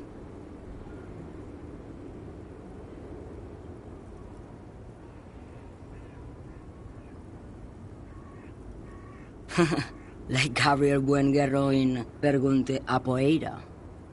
You're the opposite of me, then. I remember everything, even things I never knew. The smell of liquor on Gabriel's lips after the shoot, in the motor park. The roses on the day of Franco Negro's coronation, on the grand stairs of Ryle. The smoke from the Fowling piece when Dolores Day was shot. The look on her face, like an orgasm. The wound in her chest. My hand in my father's hand. Except I never had a father, and I never shot her innocent Dolores Day. Heroic doses, Hervé. Heroic. Thought insertion? Dithering? The Grad Catalan Magistral? It's more than dangerous. It's sad. But at first I had to make a living. Now, when you've seen it all go away like that, rolling off like the sea, and then come back to this? What are we doing here? For thousands of years, Gabriel. It doesn't have to be like this. We can just give up. We can just become a vapor. Like looking into the ocean at night, in the dark. You cannot see it, but you know it's there. And it's big, bigger than anything. Bigger than all the other things combined. Nothing. Until it starts. When you are deep enough. Then, for me, it's like autumn. Dark, gray, and orange. The orange of street lights and the color of streets in the electric light. It smells like autumn too. It smells terrible. Nostalgia. Cooped up in the cabin, shaking. Terrible nostalgia. For yourself. For humans. It's too much to bear. She loves it. In the belly of an airship, behind the sail windows. So you don't look straight into it. It's not advised to look into it. No, the same one, a roller. They all are nowadays. Special wheels for connecting to the floor of the hold. The wheels all small and round. Multi-axle trailers. Yes. No elaboration.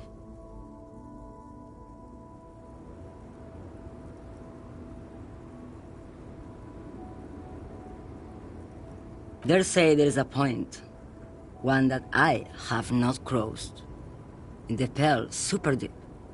If you stray too far, of course, on the U41A, or in Lomonosov's land, where every step you take is one step further from home, no matter the direction. It's a point you cannot come back from. Your mind becomes so radiant with the past, there is a flip. Instead of writing, it erases memory, nearing some kind of indescribable finale. Maybe you've been down the motorway south? It's a story as lone horsemen tell. Lone horsemen, Sheriff, not Pell drivers. Way beyond the established Pell that's lit by radio frequencies, where it goes silent and dark, and the process begins, erasure, kilometer by kilometer, in any direction. The motorway south is a road you cannot come back from. No one knows what's at the end. I've only glimpsed the beginning.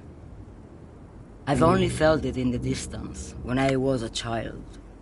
A child rowing on the lake.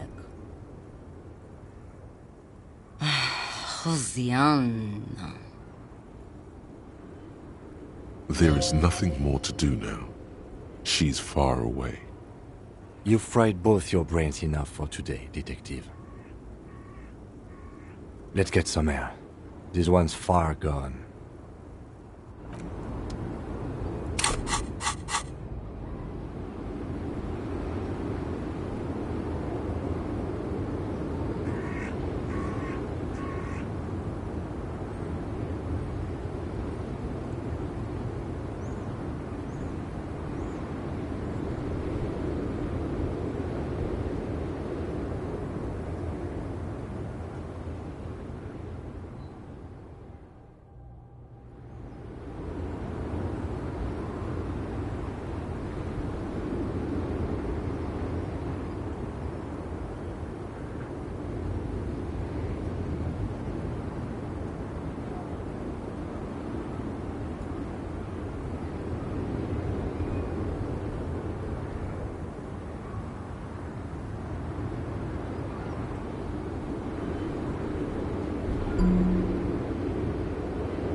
A lorry abandoned. The smell of cigarettes and perfume. These, one of There's definitely perfume in the air.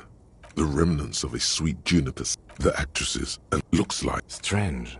There are so many... The smell of you wedge up, but one sandpaper adds extra grip. The movie stars are still a metallic drawer, so the pull-out toolbox slightly closed.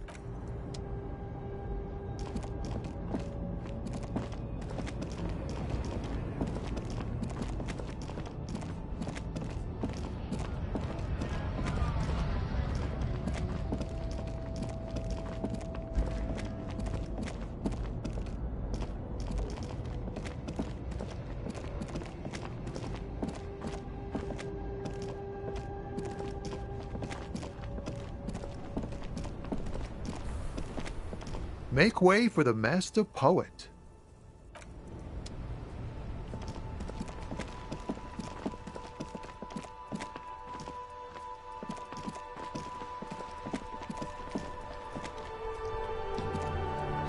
The dented yellow mailbox greets you with its graffito and bullet holes in the front.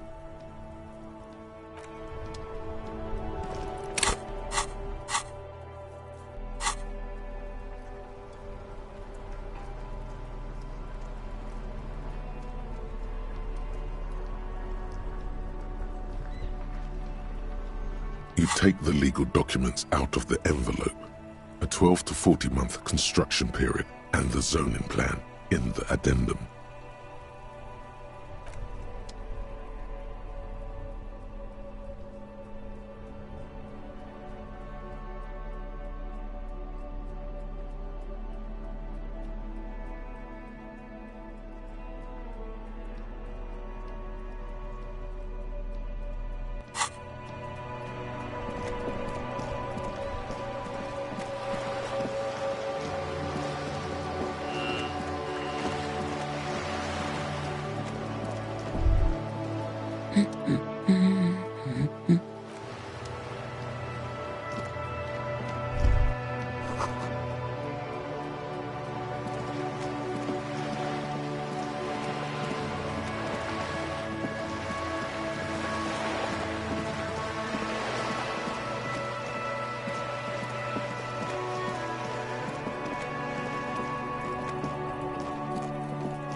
It's the ledger you found in it. It takes about half an hour to piece one together, using the system you've devised. Which one do you want? This one is relatively easy to reconstruct. Overnight on 1202, a graffito, nay, a mural, appears on an 8-story tenement overlooking central Jamrock. The building is a sparsely inhabited ghost tower, part of a failed real estate development called Grand Couronne. Cause of failure: rent too high. The mural is enormous. 2 silhouettes, a man and a woman, are kissing. The text cut into their form reads, "True love is possible only in the next world. For new people, it is too late for us. Wreak havoc on the middle class." People call it that thing and that fucking thing. It's visible for miles. In 2 days, the station's complaints desk gets clogged with requests to remove the bummer. You and your partner are assigned to the case. The graffito crew is easy to track down. Only the belles-lettres have the literage of industrial paint to cover the surface. One of the graffito artists is rumored to be rich. They take responsibility for the execution, but not the design. The ideologue of the next world mural, as the crew calls it, remains an unknown.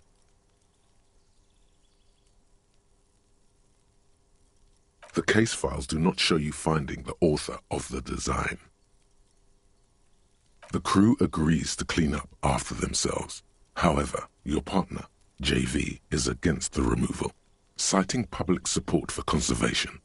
This leads to a debate in Precinct 41, which then spreads to the streets of Jamrock, ending in a rare plebiscite organized by you and the rest of Row 3. The 9,000 people subjected to the mural's message, all of Lakeside, Central Jamrock, and Villalobos, plus half of the eminent domain, participate in the vote. Although the case a staggering 78% of voters choose to keep it, turns out the opposition were a loud minority, and that love truly is possible in the next world for new people, and it is too late for us.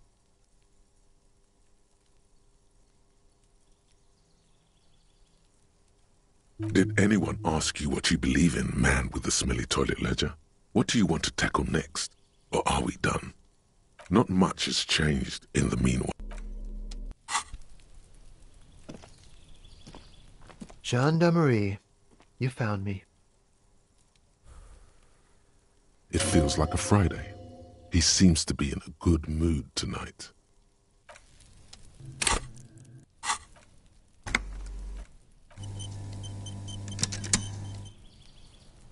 Gendarmerie. It feels like a Friday. He seems to be in a good mood. Beautiful. So tell me, are you here to make things right again?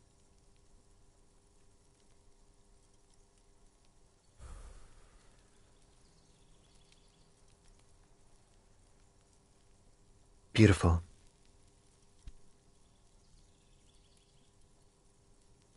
I have some good news for you. My Sunday friend is visiting me tonight. I told him about you and he'd like to say hello. Step in. He's already waiting.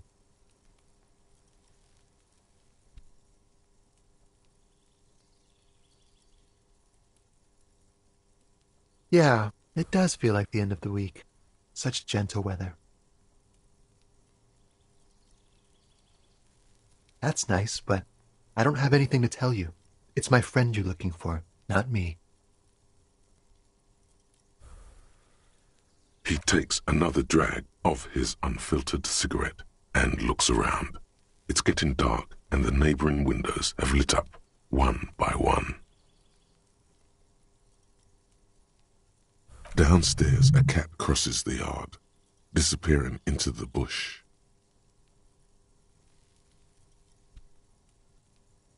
Besides, I've got to run.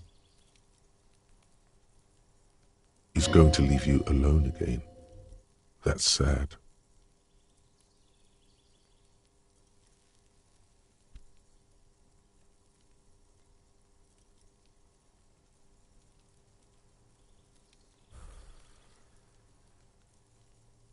To the city. It's a beautiful night. Something flutters in the corner of the lieutenant's mouth as you're saying those words. We'll talk. Just not tonight. Take care, all right?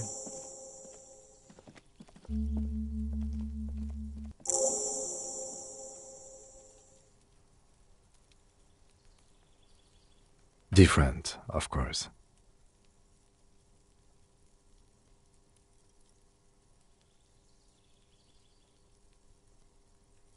His shirt.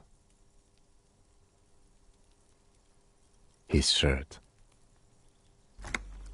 He's trying to dive deep into the mysteries of his shirt.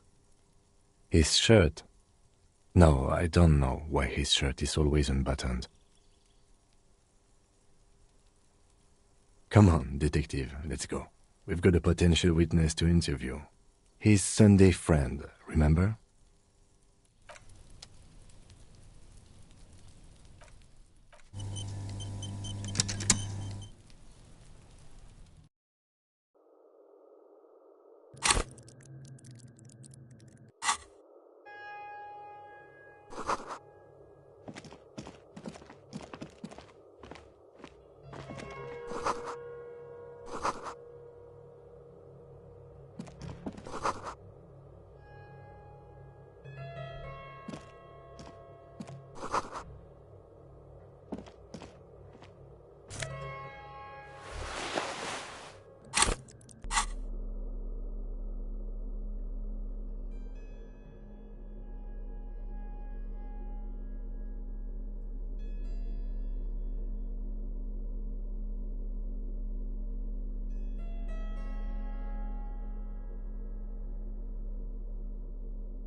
Officers of the Revachol Citizens Militia.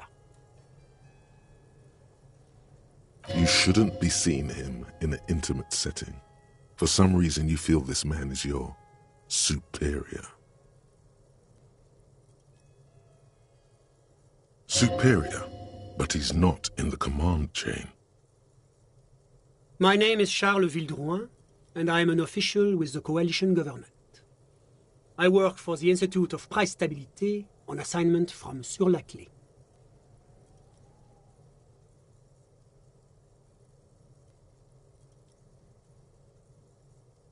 I heard you talking to my friend outside.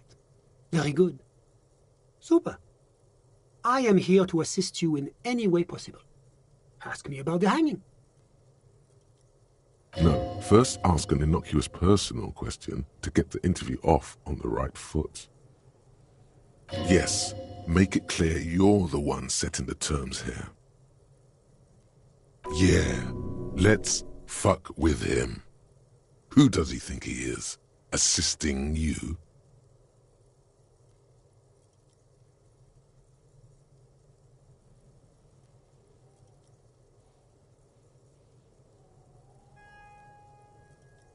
Oh, we got it from an atelier in the East Delta Commerce Center.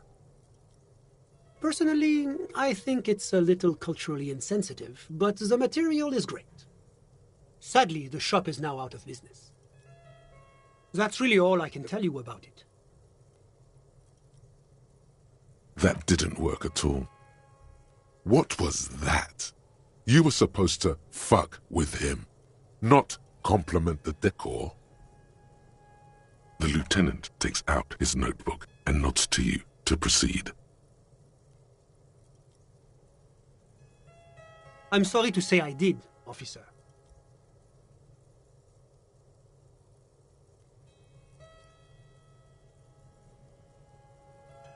He didn't see the hanging.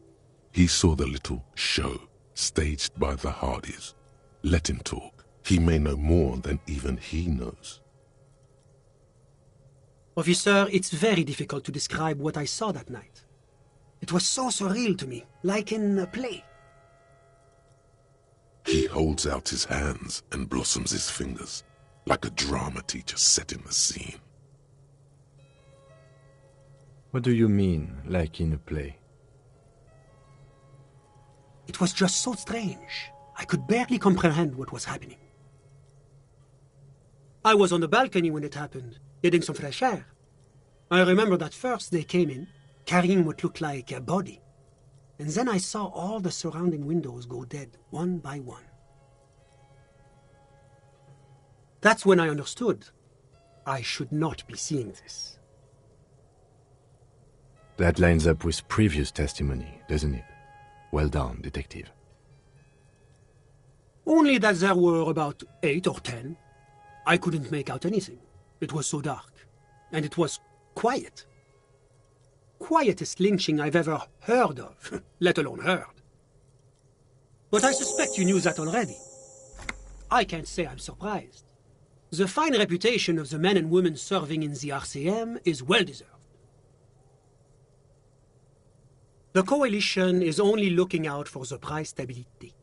Inflation is a killer, like a heart disease blocking the normal circulation of the economy. It must be controlled.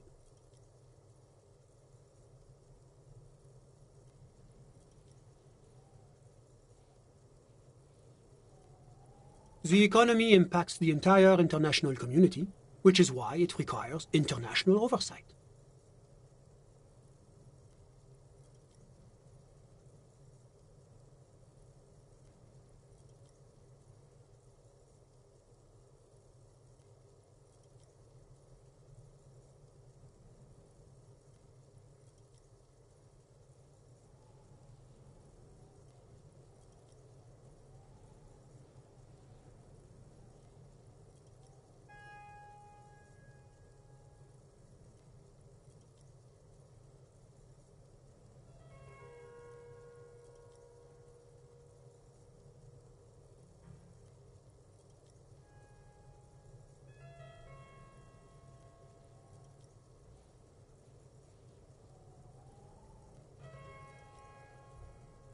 Well, I'm renovating it.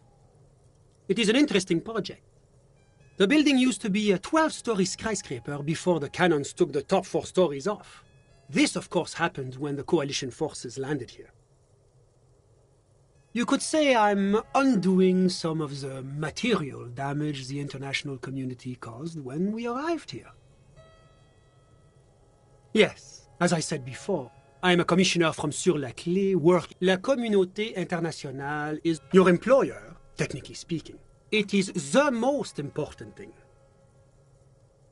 It's the central, which is essential. Basically, it makes sure the price of bread... Précisément. That's why the Institute of Price Stability works to keep inflation just below 2%, but not too far below. The Coalition believes in the importance of a sound monetary policy But oh, I don't have my leaflets on me today. That's too bad. It's the International Organization for Moralists. Hence, Moralist International. The Institute of Price Stability is just one of its many mind babies. Doing one's job doesn't automatically make one anyone's bitch. Besides, there are more nefarious powers to work for than the moral intern. But of course. Because moralists believe in a normal, stable world governed by democratic values. Me? I'm a lieutenant of the RCM, dedicated to maintaining law and order in Ravachol. A very moralist answer. The lieutenant is practiced in the art of putting on a show for one's superiors. The Occident is part of the normal world. Martinez, Ravachol is but they are working towards it. You're all doing very well here, relatively speaking.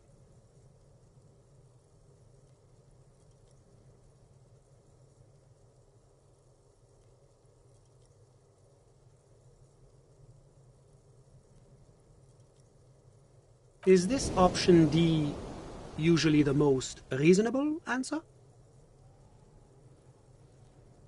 Sounds like you're a moralist indeed, my friend. Welcome. Moralism is all about compromise and achieving the achievable.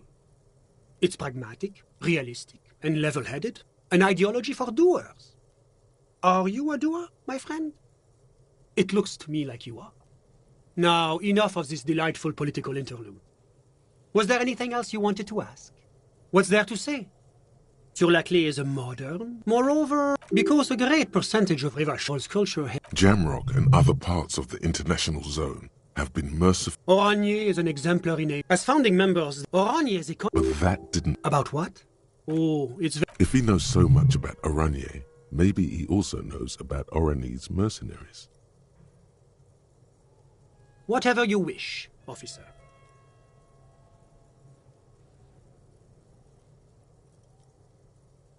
Oh, that's unusual. The Oraniers are not the kind of people you associate with heinous crimes. It's such an Well, certainly one cannot rely simply on generalizations.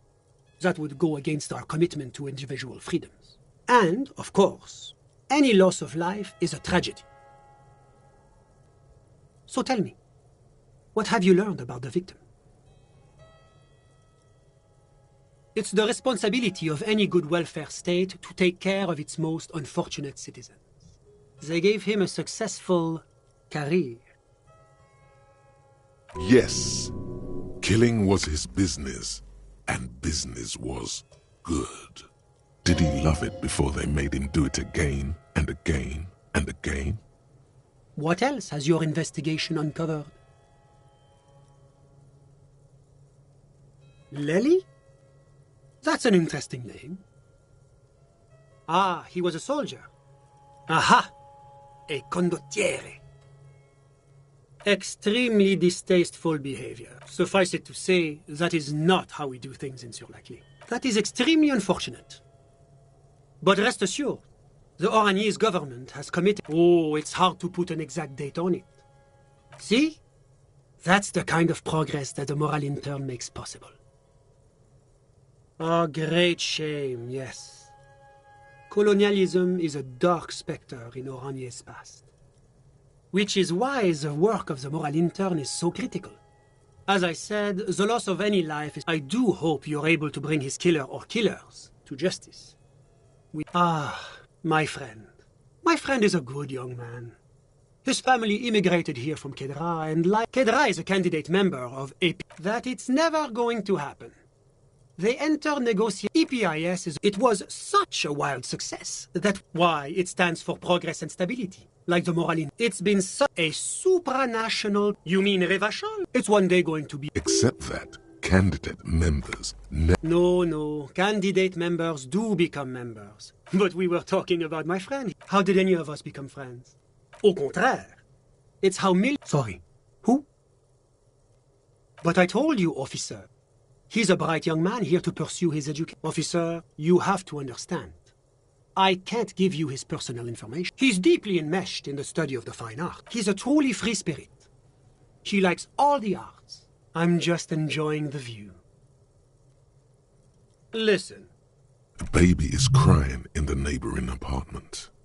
No, listen. The Insulindian Bay. This place used to be but the million real... My friend comes and goes. A busy bee? What an odd choice of words. I'm all ears, officer. A moment, officer. Do you have everything you need from me?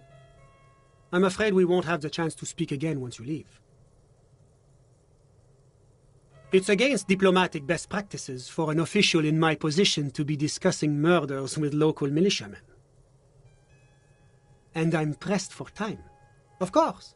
I'm glad I could help.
The trash containers, the smell of rotten food rises to greet you. You see soggy cartons, dirty rags, and organic waste. You see, you've done this before. The movements are recorded in your elbows. Searching. A box falls into pieces in your hands. Not much to see here. There's nothing more of interest. The container sounds a muffled gong.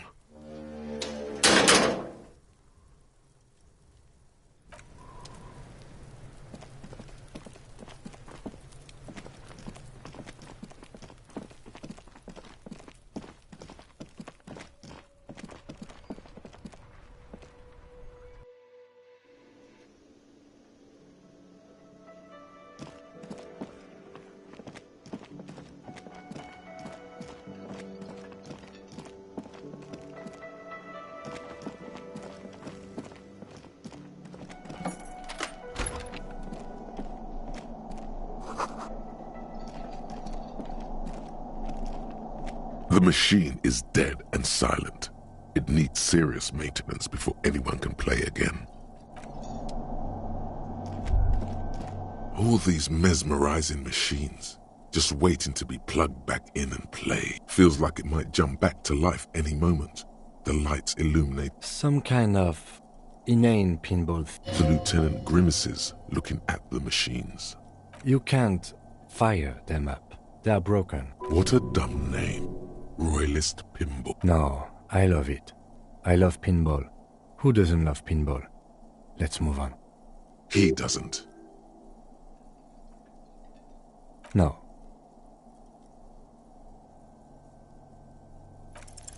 Kim, Pinball, Kitsuragi. Exactly. That's what he's known as. His reputation precedes him.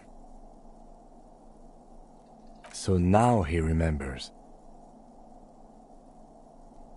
Fine, I'm Kim Pinball Kitsuragi, aka the Kimball.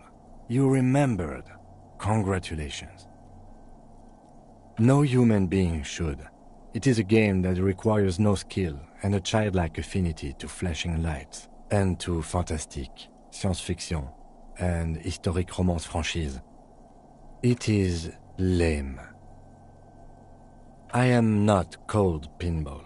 It was used to taunt me a long time ago, before I became a homicide detective and got my lieutenancy. Fine. I was a juvenile police officer for over 15 years. It's how I started out in the RCM. Once I had to infiltrate a pinball ring. It was not okay. I needed to become a pinball champion. I trained for 9 months. The job was successful and end of story. That time is over now. I was already a 38-year-old man. It was unbecoming, as was playing pinball. So that's why he doesn't want to talk to Kuno. Trauma and stressor disorder from being a juvie cop. It's best if you handle the juvenile delinquents. Lieutenant Kitsuragi is good too. Now we really need to continue our sweep of what appears to be a secret path through the whirling.